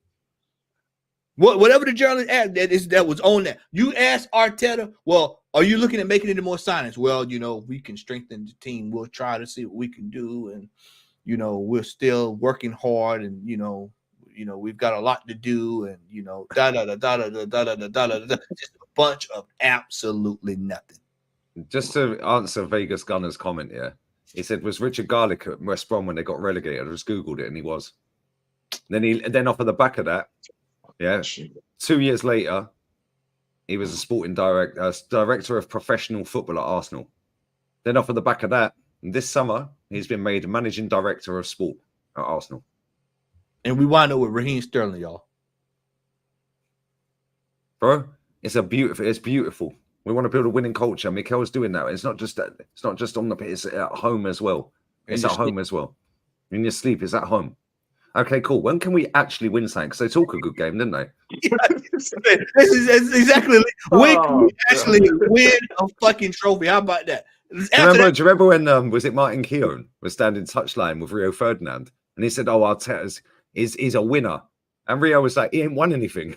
Yeah, exactly. Was it Rio? Was it? I'm sure it was Rio that said that. Yeah, it was Rio. It's like you can't call someone a winner if they ain't won anything. Yeah, people exactly. and it's people. This is emotionalism. It's just everybody just get caught up in this. Oh man, feel good. And for what? Feel good for what? We ain't done a damn thing. Ain't done nothing. The way our fans talk about Arsenal, you would have thought we won 5 Champions Leagues in a row. That's the way. That's the way. You know, when you look, if you was to bring somebody who doesn't watch football, and then just showed them the super fans and let them hear them talk, they said, "Man, damn, y'all must be pretty damn fucking good." Yeah. If you showed them the way the hierarchy speak, yeah, and show them the super fans, show them some tweets off of the top gooners, and just say, how many trophies do you think that this football club have won in the last 5 years? And they'll be like, whoa, they've got to be good. They've got to be good. You go, yeah, they've won one 5 years ago. We hadn't won a league title in 22 years. Hadn't won a league title in 22 years. The player, even the staff as well. So when you're talking about here, we're talking about everyone. And that's elements of understanding how to win, what you need to do to win, as we did in our time when I play for here. So every single minute, every single day, be consistent and be professional and understand what you need to do to win things. It's really, really important. And I think Mikel is doing that unbelievably well. And everybody wants to go in that journey. If we're not there, maybe we can be out of our planning and everything. Edu, to you. Yeah. Okay, so if you're not on Mikel's page, you're out. Yeah. Yeah, so if basically. that's basically what we're saying. If you're not on the same page, you're out. Okay, cool. Well, maybe somebody wants to actually win instead of talking about actually winning. Like, what we're doing it. Yeah. Man literally said, yeah, when I played here, yeah, we had that's because you were in a fucking great squad, bro, and you were a bench player in that squad. Yeah. Exactly. You were even the main player. However, he would be our best midfielder right now.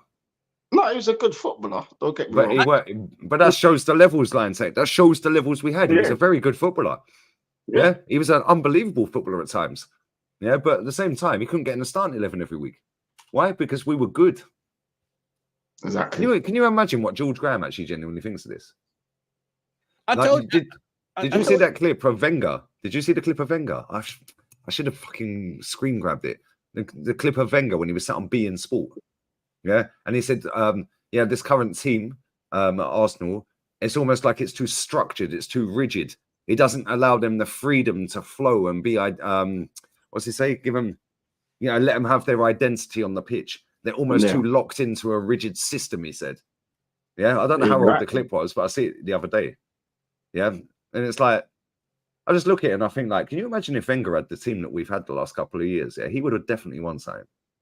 Yeah, and I wanted him out. You guys wanted him out. Like, he would definitely won something. Can you imagine if we gave him 800 million quid to spend? Bro. Bro. The amount of world-class players we would have had in that team, over 800 million. And the thing is, as much as I wanted Wenger out, at least he had pull. He could pull players. You know what I mean? He could get an Aubameyang like he did. That was our last signing under Wenger. Yeah, exactly. His last signing. Man said Wenger had finished 12th every season in this era. Bro, you do realise that his last finish, his last finish was 6th. Yeah. And that was 7 seasons ago. 7 seasons. Football's not changed that much. Me and Rance were talking about this earlier. Football's the same game.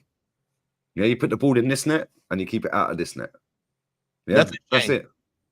Yeah, the quality's gone down, but Wenger would still be able to get a tune out of some of these players. Are you telling me that Martinelli would not thrive under Arsene Wenger? You're telling me Saka wouldn't thrive under Odegaard? Odegaard's the perfect player from Arsene Wenger. The football would be playing in this team. Martin Odegaard's nowhere near the levels of some of the players we've had, but I'll tell you something, Arsene Wenger would have that geezer fucking one of the best players in the world. Like, in that position. Yeah, because he'd just say to him, stop going out to the right-hand side, have freedom to go wherever you want, and we'll build the team behind and around you. Yeah, Saka would be able to do whatever he wanted. Yeah, like, what are we doing here? Yeah, let's just be real with it. Like, it's crazy. It's actually crazy. Like, when you're deep here, like, you look at it and you think, like, we were balling out. I see a clip doing the rounds on Twitter the other day, and it was the last team Arteta played in for Arsenal. Bro, the difference in football. Boom, boom, boom, boom, boom, boom, boom, boom, boom, boom, boom. And it's like me and Matty were watching it. We were watching like the 08, teams from 09. back in the day, 08, 09. And the football that we were playing, the one-touch football, quick passing, quick transitions, pass and move. Like none of this 100 touches and then playing the ball backwards. No, look at the players he brought in. Kleb, Rosicky, Nasri, all ballers, bro. Fabregas, all of them. Fabregas. Yeah, and there's players out there still the same. Like, he's a massive issue. Listen, let's not try and rewrite history. He is a fucking problem, that guy. He's a massive problem. That's why English football is buried, with the top 4 and all that, But let's not pretend, yeah, that he wouldn't have done better than this manager in the last 5 years with them resources. If he had 800 million without quid, doubt. yeah, we would not have. Yeah, Kai Havertz would be a player that he likes. Yeah, Odegaard would be a player that he likes. Saka, Martinelli, yeah, Saliba, Yeah, I was gonna Yeah. say that. Kieran Tierney would rate him. Tierney will be starting. Yeah. Rice he'd probably rate. So he'd rate a lot of our He would team. like Gabriel Trossard as Magalhaes, well. Ben White. He'd He would probably like definitely most like of our Trossard. team. Let's just be real with it. This is a solid. And the one thing about Wenger, yeah, this guy sorted the attack out. He never sorted the defense ever. Yep. But when he came into the club, he had a fucking great defense. And look at what we did. Yeah. Mhm. He could walk into this club right now, today, with that defense that we have, and he'd make our attack free flow with the squad we have now. And I guarantee you now, yeah, it's never going to happen, so I can't prove it. I would place money on it. If Arsene Wenger was our manager from now to the end of the season, we'd win something this season. With this manager, we ain't winning shit. Yeah. And that's I a agree. washed up old man. Yeah. Yeah. And I've said this before. You could go get any manager who knows anything about football. I'm talking a decent manager. Drop them in this team and it transforms the team. This man here has no experience. He's learning on the job every day. He's learning on the job every day. Every day I'm learning something new. Shout out to Warren. I was watching Warren earlier, man, and he was showing how in the locker room how he's just yelling. He hadn't said anything, hadn't broken anything down, hadn't done anything in the locker room. He's just yelling. He's just yelling about, I don't like this. I don't like that. He hadn't addressed No tactics, nothing. Yeah, no tactics at all. No. You know what? And I didn't think about it. I didn't think about it till I was sitting there watching it. Like, you know what? All through that documentary, you never saw him go in there and say, fellas, why are we doing X, Y, and Z when we worked on this all week long? We worked on this all week, y'all. Why are you dribbling over there? Why are you passing over there?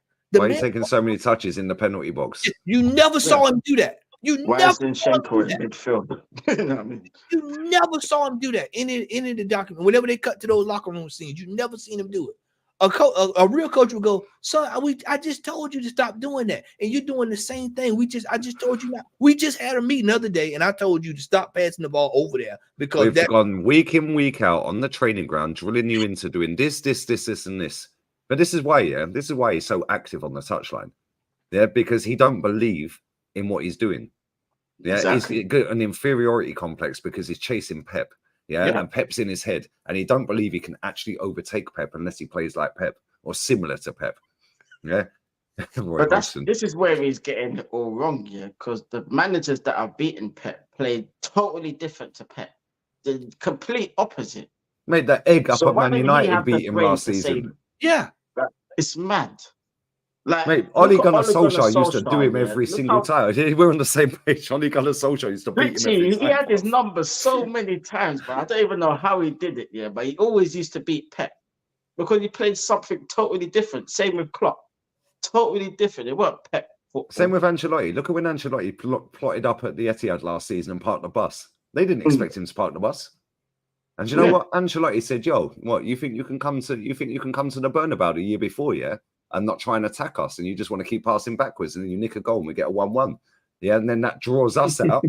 Yeah, and then we come to the Etihad thinking we can do you, and you slap us. Cool. I'll park the bus this year, mate. Yeah. Yeah, now beat us. Yeah, now beat us.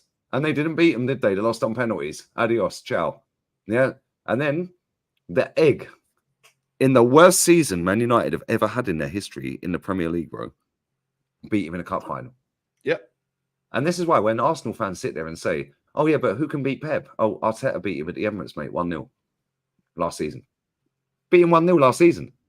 Yeah. We beat him last season. So we can beat Pep, right? So why is he so fixated on how we play like this? Inverted this, inverted that. Like defensive striker, inverted wingers, 2 DMs, 4 centre-backs. Like a ball-playing goalkeeper. How about just have a goalkeeper who can save the ball, mate? Just overthinking the game. It's overcomplicating it. That's what it is. As a manager, man, as a former manager, rather, the way we play, it will confuse my players. The play because they're looking around trying to, well, am I doing what he wants right? He's giving too much information to him, and most footballers are thick as shit. Let's be real with it. Yeah, they can't process all that at one time, man. That's too It's real much. simple. And then when he's on the touchline after he's drilled it in their heads, do this, do this, do this, then he's over here doing that, do this, bro. I even when I coach, one of my buddies, when I would coach, he said, "Hey, man, come on, just don't worry about it, man. You worked enough with him. Let him just play. Let him just play. All right, cool. Y'all just do your thing. What you just let your players do whatever." Somebody brought it up in the chat earlier. There's no. You can't be creative in this team. You can't. There's no way you can see. There's no play when you watch Man City play and you watch Savio just go cruising. Oh, you better yet. I tell you, line thing. I said I'm gonna start doing. I'm gonna go to other teams instead of the other team. Let's go over there to Aston Villa. You watch that brother Rodriguez in midfield, just cruising all over the place. Cruising. Yeah, just cruising. He's all over the place, just tearing people up, just moving and moving, shaking and baking. And then you look at our team, and it looks like when you play, like you remember that old game when we were coming up, man, and you would plug it in, and you would put the soldiers in the middle of it, and it would just shake. You know what I'm talking about, Lee? You know what I'm talking about, Lee? You know what I'm talking about? Look at that's what our football team look like. That's what we look like. Yeah, go ahead. It look like how they just everybody just stagnant in one spot, and just you hope that it's like robots. Yeah, robots. That's what it is. It's robotic football. And the thing is, like Samuel Lokonga's out for 4 weeks, is he? Oh, he's coming back then. Like this is the thing, It's like when you look at what we're doing what Man City did 2 years ago. Yeah, Pep ain't doing that this season, bro. Yeah, he's got Savio on the wing, he's got Doku on the wing. Yeah, if he wants to put Jack in there, Grealish, he could put Grealish in there. What are our wingers? Saka, predictable. When it comes off, and it comes off a lot of times. He drops the shoulder, bang, goal. Yeah. But then what? What happens if it don't work? Then what? If you look at how many set-piece goals we scored, 22 last season in all comps. Yeah, maybe that was Premier League. I don't know. I think it was all comps. 22 set-piece goals, 22. We ain't scoring 22 set-piece goals this season. We ain't scoring 91 goals this season. What are we doing this season? We're doing nothing, bro. We've got worse. Nothing. We've got worse. Our squad is worse. Yeah, and the thing for me is like it's going to take a mighty fall, for this fan base to wake up. And then the biggest thing is, let's assume he goes. Does anyone here genuinely back this board to go and employ somebody of a stature? They'll give it to Jack Wilshere or Mertesacker or both. Let me see while it's fresh in my mind. I was talking with Tony Claw yesterday, and I'm gonna say the same thing I told him yesterday. When have you ever seen a defensive 4-3-3? That's what in all the years of football, where have you ever seen that? A defensive 4-3-3. I've coached a long time, y'all. I've never seen a defensive 4-3-3. I've seen 5-3-2. Yeah, I've seen that. I've seen 5-4-1. A 4-2-3-1. Yeah, 2 DMs. 4-5-1. Yeah. I've seen some defensive formations, but I ain't never seen a 4-3-3 that's as defensive as ours. That just shows you how ass backwards this team is. Well, you've only got to look at the players that he signed, Like he spent 160 million quid on centre backs to play left back. Like with San Calafiori, Kivior, Tomiyasu, Timber, all to play left back. That's 160 million, bro. Zinchenko, who's not a left back anyway, is a number 10. Pep played him at left back, but he's a number 10. He's a number 10, bro. We've done 160 million quid on left backs that are not left backs because he don't rate the left back that's actually a proper left back and has won more than most of the club, like most of the players at the club. Like, it's ridiculous. We've got Jorginho.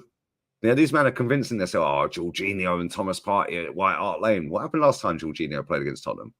Oh, he gave Manders the ball when they scored. Okay. Right, do you know what I mean? Yeah, if Ben White gets injured, we'll put Timber at right back, which is his actual position. Yeah, like it's ridiculous, bro. It's actually ridiculous. If Saliba or Gabriel get injured, we're going with Calafiori or Kivior at centre back or Tommy. How many times has Tomiyasu played centre back since he's been here? Hardly ever. He plays him at left back or right back. Maybe twice. Maybe twice. That I can remember. I can't even remember. Maybe twice, and that was like maybe filling in towards the end of a game. Maybe, yeah. It's ridiculous. We're fucked this season, mate. I'm telling you, yeah. We are dusted by the end of November.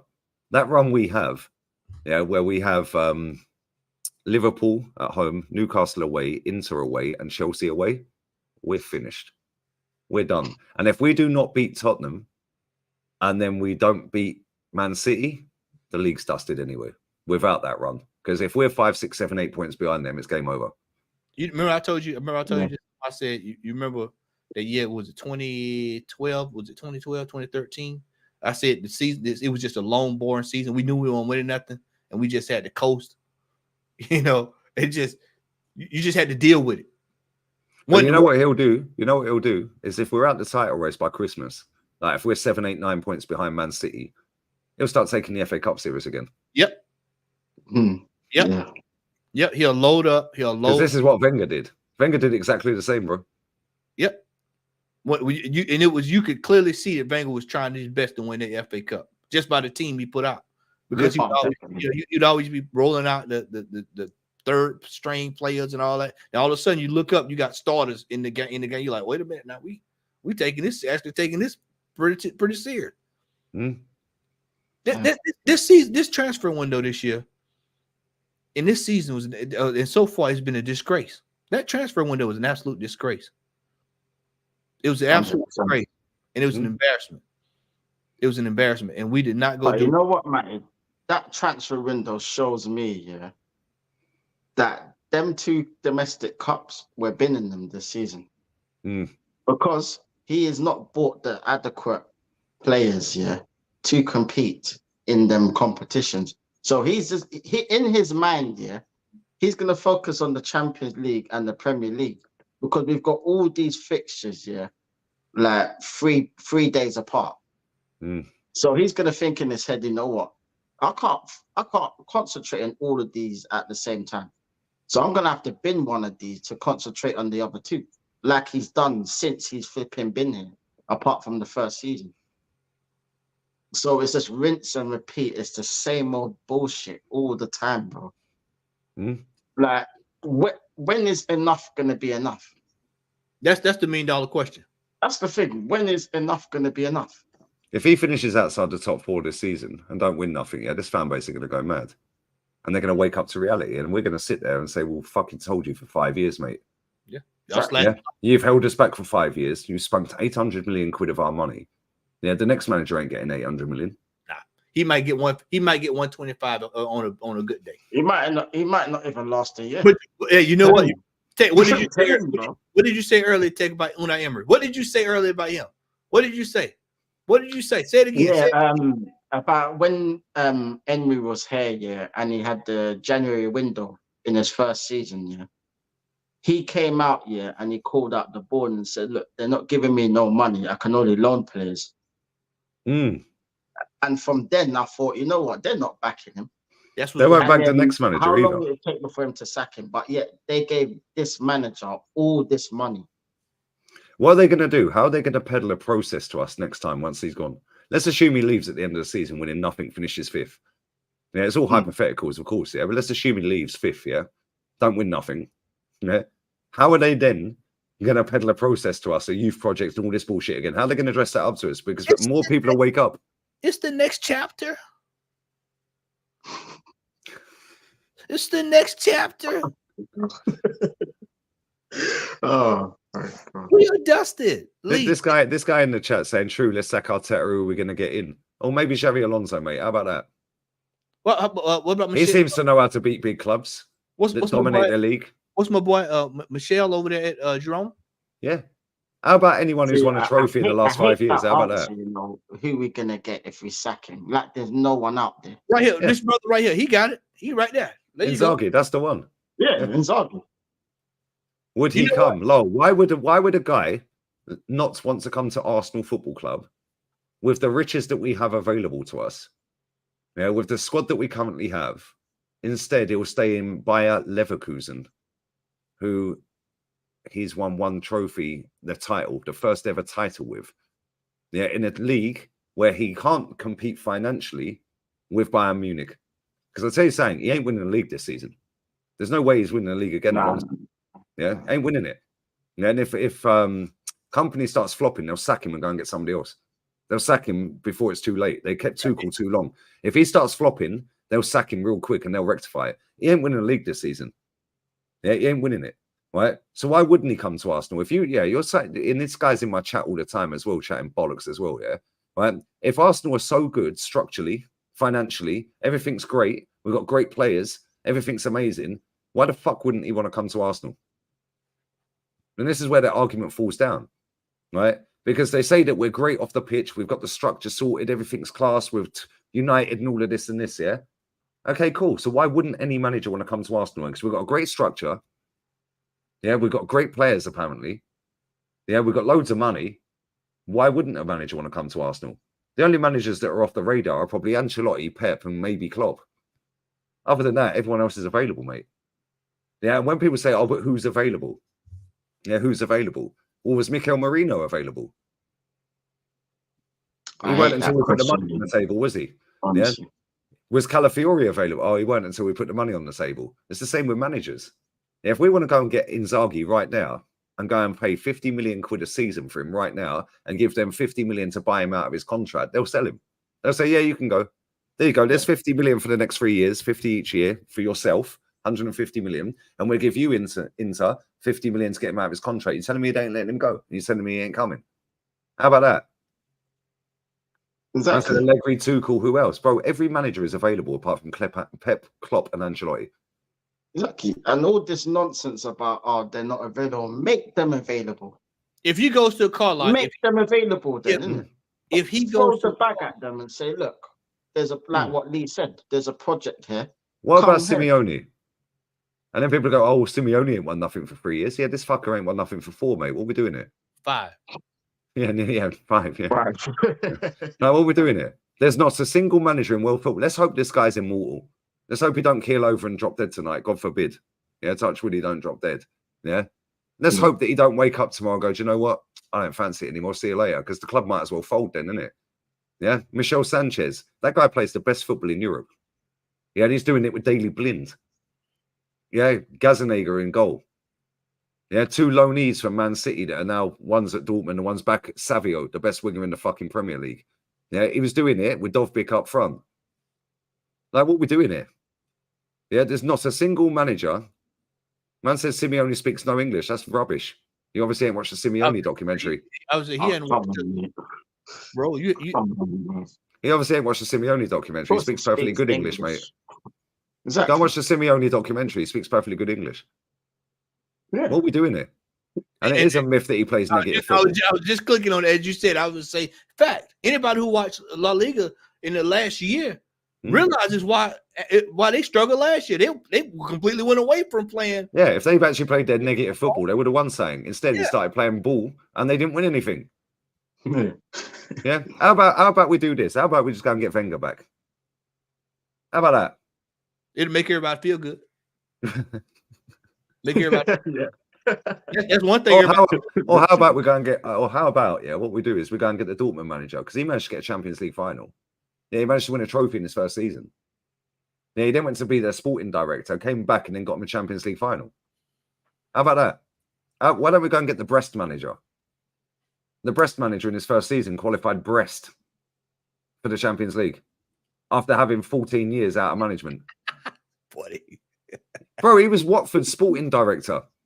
Bro, my man left, whatever club he was at, went to jail, came back out of jail, went to Watford, was their sporting director for years, went to Brest after not managing for about 10, 12, 14 years, qualified him for Champions League, first season playing sexy football.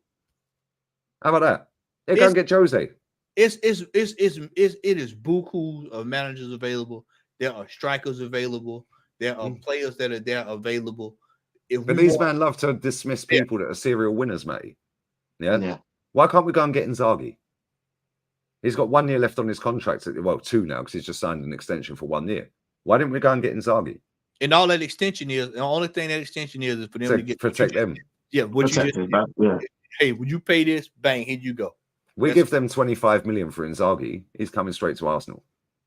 We could get him right now. Why don't we go and get him?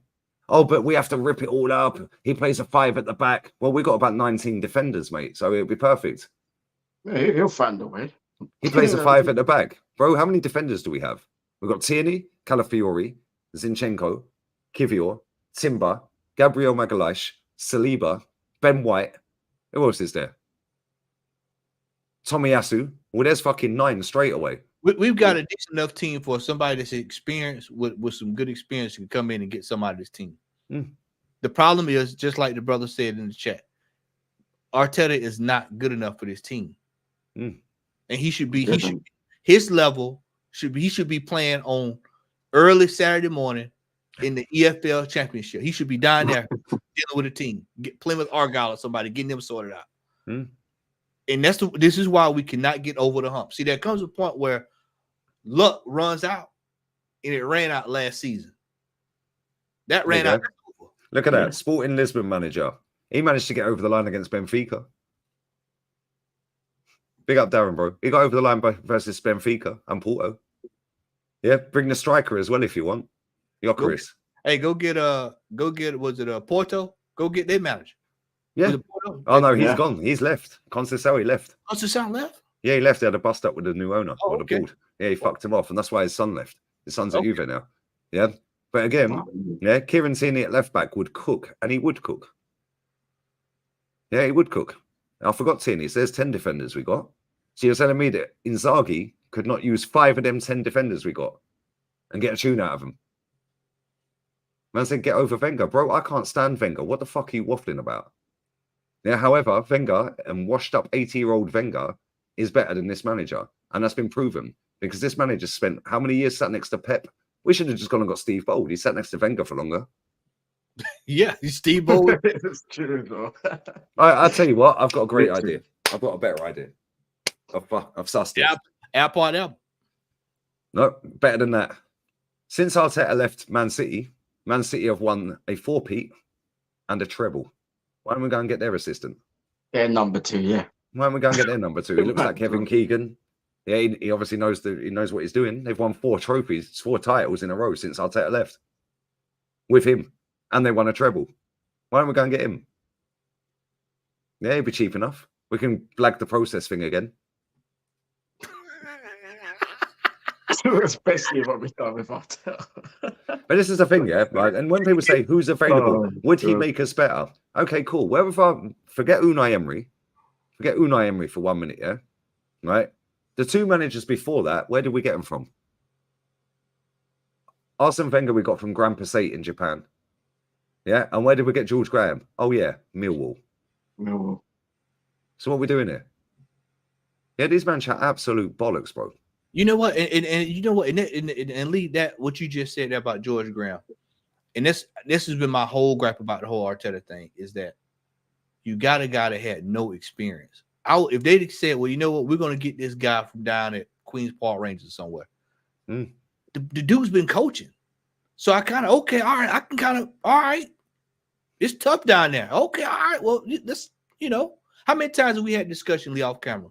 And I tell you, I say, why don't players come out of the championship anymore? Why don't they go out and get players League One? You know, you go down there and you go get a player that's vested, you know, that's battle tested. You know, we talk about Vardy all the time. You know, these guys is battle tested, and then you put them in the team. They're completely different. Look at Tierney. Look at Tierney's bill coming from from over at Celtic.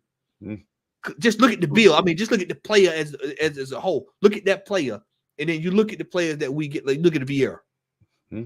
This is what I'm saying. We don't get battle tested players, and we don't have a battle tested manager, and it shows up when we get into the worst of situations. When we needed points last year, towards the end of the season, we were fold. Every time, that's what I told Tony, shout out Tony Clark. I told him yesterday off camera, I said, Tony, I said, every time, it wouldn't matter if City dropped points this year, because every time they drop points, we can't gain them. But when that zesty little journalist is sitting there on that voice thing you've got, yeah, right, talking to Edu, oh, well, you have to be nearly flawless. You have to be nearly perfect. No, you don't. Man City dropped points in 10 games last season. Yep, we couldn't get points. We both dropped points in 10 games last season. 10 games, both of us. Yeah. Difference is they drew, less more than us and lost less than us. Sorry, they drew more than us and lost less than us. Whereas we drew 5 and lost 5. They drew 7 and lost 3. Yeah, and that's the difference. They very rarely lose. And one of them three was a deflected Martinelli goal. They lost to Wolves and Newcastle? No, Villa. Villa. At Villa Park. Yeah. Yeah. That was late in the season. So if we lose 4 games this season, it's dusted. It's dusted. Yeah, and this is the thing. You don't have to be near perfect. You don't have to be near perfect. You don't have to beat Man City to win a title. But this manager's fixated on beating the biggest teams. Bro, you don't have to beat the biggest teams. Yeah, you could go a whole season with a shit. Man City's record against the Big Six last season. Go and check it. There's somebody in the chat, yeah, who's on it. Tell me how many games against the Big Six last season Man City won. They drew with Liverpool twice. There you go. They lost to us once. They drew with Chelsea twice. Didn't they draw with Tottenham once? So I'm saying, I look at think their it was record. just Man United that they've done something against. That was it. Man United, they beat twice, I think. Yeah. So yeah, Chelsea, they drew 4-4. They had a 4-4 game, do you remember? Yeah, Jackson scored a hat-trick, I think. Yeah, 4-4. They drew with Liverpool twice. Yeah, so Liverpool 2 draws. They drew with Chelsea once. I don't know what the other Chelsea result was. Maybe they drew twice with Chelsea. They only beat United. There you go. And Arsenal. They beat Arsenal as well. They beat us 1-0. Oh, no, we drew at their ground. Yeah, we drew in that last. Yeah, no. Oh, there you go. They drew with Chelsea. Yeah, the other games. Yeah, so the only team they beat in the Big Six, in the top 6 last season, was Man United. Man United. That's it.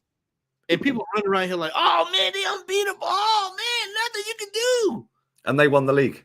They It's- drew with Chelsea twice, Liverpool twice, Man United. They drew with Arsenal and lost to Arsenal. They drew with Tottenham.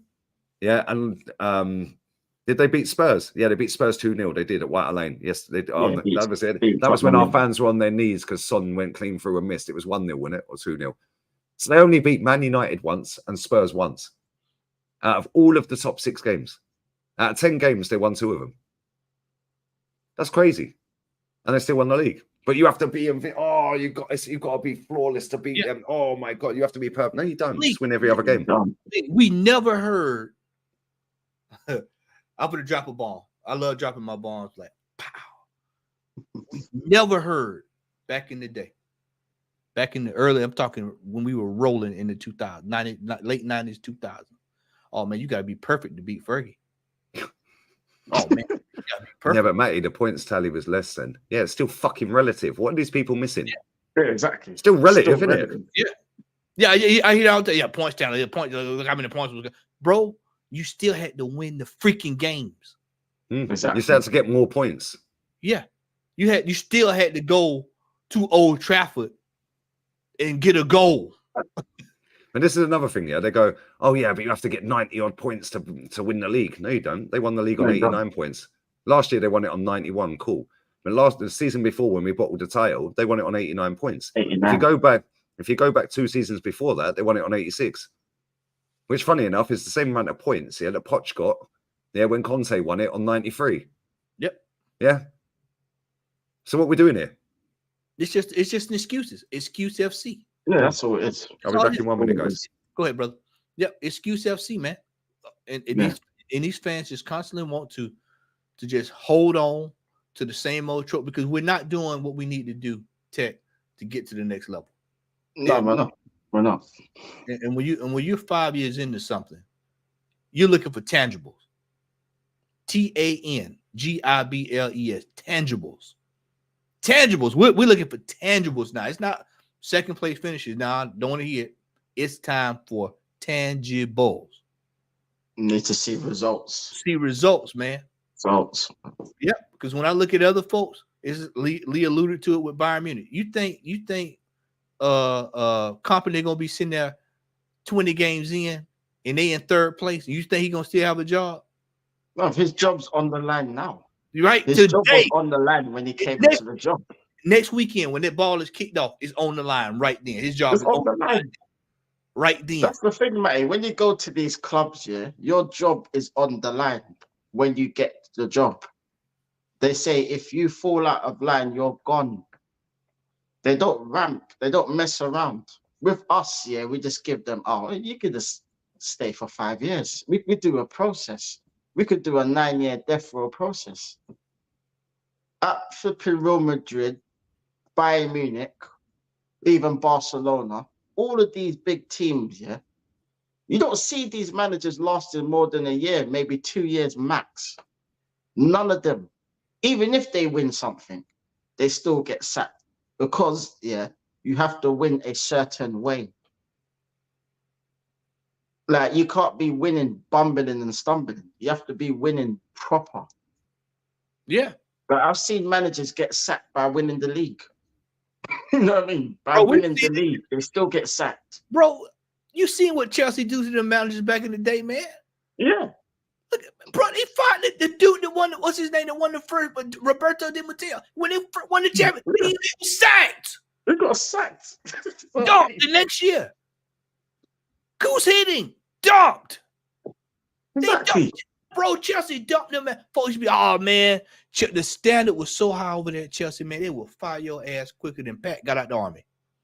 They will fire you quick, man. In a New York minute, bro.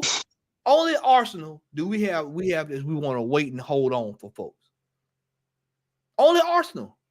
Yeah. And this is why we consistently, man. This is why we consistently just fall short. And it's heartbreaking. It's heartbreaking to know when you are actually almost there. And all you got to do is go over the line. And instead of driving over the line, you put the car in reverse, turn around, and go back down the same street and then get lost. That's what we do. Yeah. On a one-way street. On a one-way street. Only Arsenal can get lost on a one-way street. It's mad. It is maddening, man. It is maddening. It is maddening. Lee, it's going to be a long season, bro. It is going to be a harsh reality. I don't know how I'm going to get through this season, bro. Well, why do you think people have been conned into thinking that if we get rid of this manager, there's no one better, number one. Yeah, number two, that he's going to rip up the whole squad and throw it all in the bin. You know, because if they realise, that you can actually get somebody like Thomas Tuchel, for example. I'll use that as a good example because that's a more recent one. Tommy Tuchel went into Chelsea when Fat Frank stood there and told the whole world Chelsea are not ready to win trophies. They sacked him, and in 14 months, that guy got him to 6 finals out of 7 available, and he won 3 of them. Oh, and he beat Pep in a final of Champions League. With the same players, by the way. I don't know how many players he brought, but it was barely any. What happened to coaching? You saying you watch these big teams this year. You watch these teams. You watch your AC Milan. You watch your Inter Milan. You watch these teams and start watching. When we get probably what is this? September. You wait till about mid-October. You gonna start hearing these managers ain't performing, getting the sack. Yeah. Not even gonna discuss. Exactly. Their jobs are on the line from when they get the job. Here we go. He They beat Pep 3 get times in the told. space of a month, Tommy Tuchel. 3 times in the space of a month with a squad that weren't his at Chelsea. It's mad. That's mad, isn't it? Yeah, but they'll tell you we ain't got nobody that can do it. Wow, man, we 118 and 35 charges. Why don't we go and get him then? Oh, but look at what he did at Bayern. Yeah, he won him a title, mate. Yeah. He's available, isn't he? He's sat at home doing nothing, isn't he? Unless he's got a job. Trophy, bro. The same Tommy Tuchel, by the way, who knocked out Arteta last season. We're the worst Bayern team in 12 years. It's crazy, isn't it? Why don't we go and get Tuchel? Yeah. It's excuses, Lee. It's all excuses. I see that Mark Goldbitch sitting there on some little clip saying, well, yes, listen, Man City, they are amazing. They're a great team and all that, and fantastic. And I see all their fans saying that you're always moaning about City and rah. He goes, but how are you supposed to beat City? They were doing this for years, and that's why, and you're not allowed to do this anymore. Okay, mate. Why don't you stop wasting 60 million on Mason Mount and 85 on Anthony, mate? There's 145 you can spend on some proper players. Yeah, about 72 million on your striker, Rasmus. There's 220 million you got straight away. Yeah. Why did we waste 65 on a German giraffe? Yeah, why did we go and do 100 on Rice? I like Rice, but 100 million. 100 mil. Are you mad? Yeah, why did we go and waste all this money on these players? Why did we buy another centre-back to play at left-back? 40 million, Calafiori. After we bought Timber the season before for 35. There's all excuse after excuse after excuse. There you go. Benfica sacked their coach after 4 league games. Exactly I bet what I've been Northside's saying. loving life. Yeah. Exactly. Their jobs are on the line. That's exactly what I've been saying. Their jobs are on the line from when they get the job. They've been told. Mm. They get briefed and they say, look, if you don't perform, you're sacked. And that's it. There's no debate. You don't get results, you are sacked. And even if you do get results at some of these clubs, you better do it in style or you're sacked. Yeah. Yep. Exactly. Yep. And if you don't win this one, but you win that one, you're sacked because you didn't win them both. And that's how it is at these big clubs. There you go. Yeah, these are There the you go. teams, by the way, Bayern Munich and Real Madrid, that we knocked Highbury down for. Yeah, we were talking about that earlier. We went in about that earlier. I see you in the chat earlier when I was on with Rance. I don't know if he was there when I said this. In 2002, Sir Peter Hillwood addressed the world and said, we've just got funding from Royal Bank of Scotland and from Barclays Bank to build Ashburton Grove. And we're going to move to Ashburton Grove to compete for the very big honours, the biggest honours against the very best teams in Europe. That same season, we won a double. Following season 03, we won the FA Cup. The next season, we went invincible. The following season, we won the FA Cup. In 2006, we got Champions League final. Then we moved into the Emirates Stadium. What changed? What changed? And Lion Tech, what did you say earlier? What were we doing at Highbury? What were we doing? We were competing anyway. We're going to leave it there, We y'all. were doing exactly what they said that we were going to do, the Emirates to do. We were doing that anyway. Mm-hmm. But apparently you can't do that in a 40,000 stadium. Well, how did Chelsea do it then? Exactly. How did Chelsea do it under Abramovich? Yeah, it's bullshit, man. Lee, Yeah, bullshit. bro, I appreciate you for hopping on, man. We would get ready to No, I love, man. Appreciate you letting me on, man. 2.5. No, big up Lee, man. Bro, Lion Tech, as always, That's brother. a lot of text, man. Tell the people where they can find you at, brother. Yeah, Lion Text TV people, and yeah, just been trying to put out the content as much as possible. Like I done the content the other day. I forgot. I think it was on the transfer window, and I literally had a massive rant. I went mad. So yeah, check that out, people. But yeah, just Lion Text TV on YouTube and on Instagram as well. So yeah, thanks for having me, Matty, as always. And big up to Lee Gunner every time, man. Come on. Yeah. Lee, tell everybody where they can find you at, brother. They know where they can find you, but tell them anyway. Yeah, man. Lee reacts just on the France-Italy game. Yeah, France, man. Oh, my days. Saliba had a shocker. Calafiori went off injured. Italy 3-1 in France. So no doubt Deschamps will be sacked soon. Maybe we should get him. He knows how to get over the line. And Lee Gunner. I'll be doing the England Royal Republic of Ireland versus England game tomorrow, followed by the Germans versus Hungary. I love saying out on the main channel as well, probably before that as well. The Kyle Wash derby.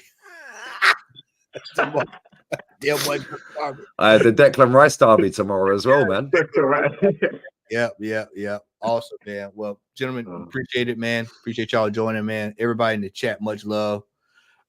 Everybody, all my peeps in there, Darren, Tony, Jez, everybody. I saw you in there, man. Much love. Appreciate it, man. And hey, bro, we'll be back again, man. We'll be back again soon. So make sure y'all like, share, and subscribe, man. Hope everybody enjoyed this. Hey, raw talk over here. It is uncensored. We keeping it straight raw, not cutting any corners. It's gonna be a long season, y'all. It's gonna be a long season. So get prepared, buckle up, and hang in there. Edu out. Edu out. All of them out. Bro. Real fans are critical. Why? Yes, exactly. Because real fans, we expect the best. Yes. We don't want shortcuts, bro. We don't want you sleepwalking through it. We want the best. And if you are accepting mediocre on a weekly basis, you're not a real fan. Yeah. I'm sorry, bro. You are not a real fan, and you got no idea what a real. Bro, listen. I don't want to be around Chris when Ohio State loses. No, you think Chris is sitting there after an Ohio State loss and he's making excuses? No. Are you? What fan does that, Chris? Delusional fan who doesn't doesn't understand what it feels like to win. I mean, make sure you like, share, and subscribe to The Southern Gooner here on YouTube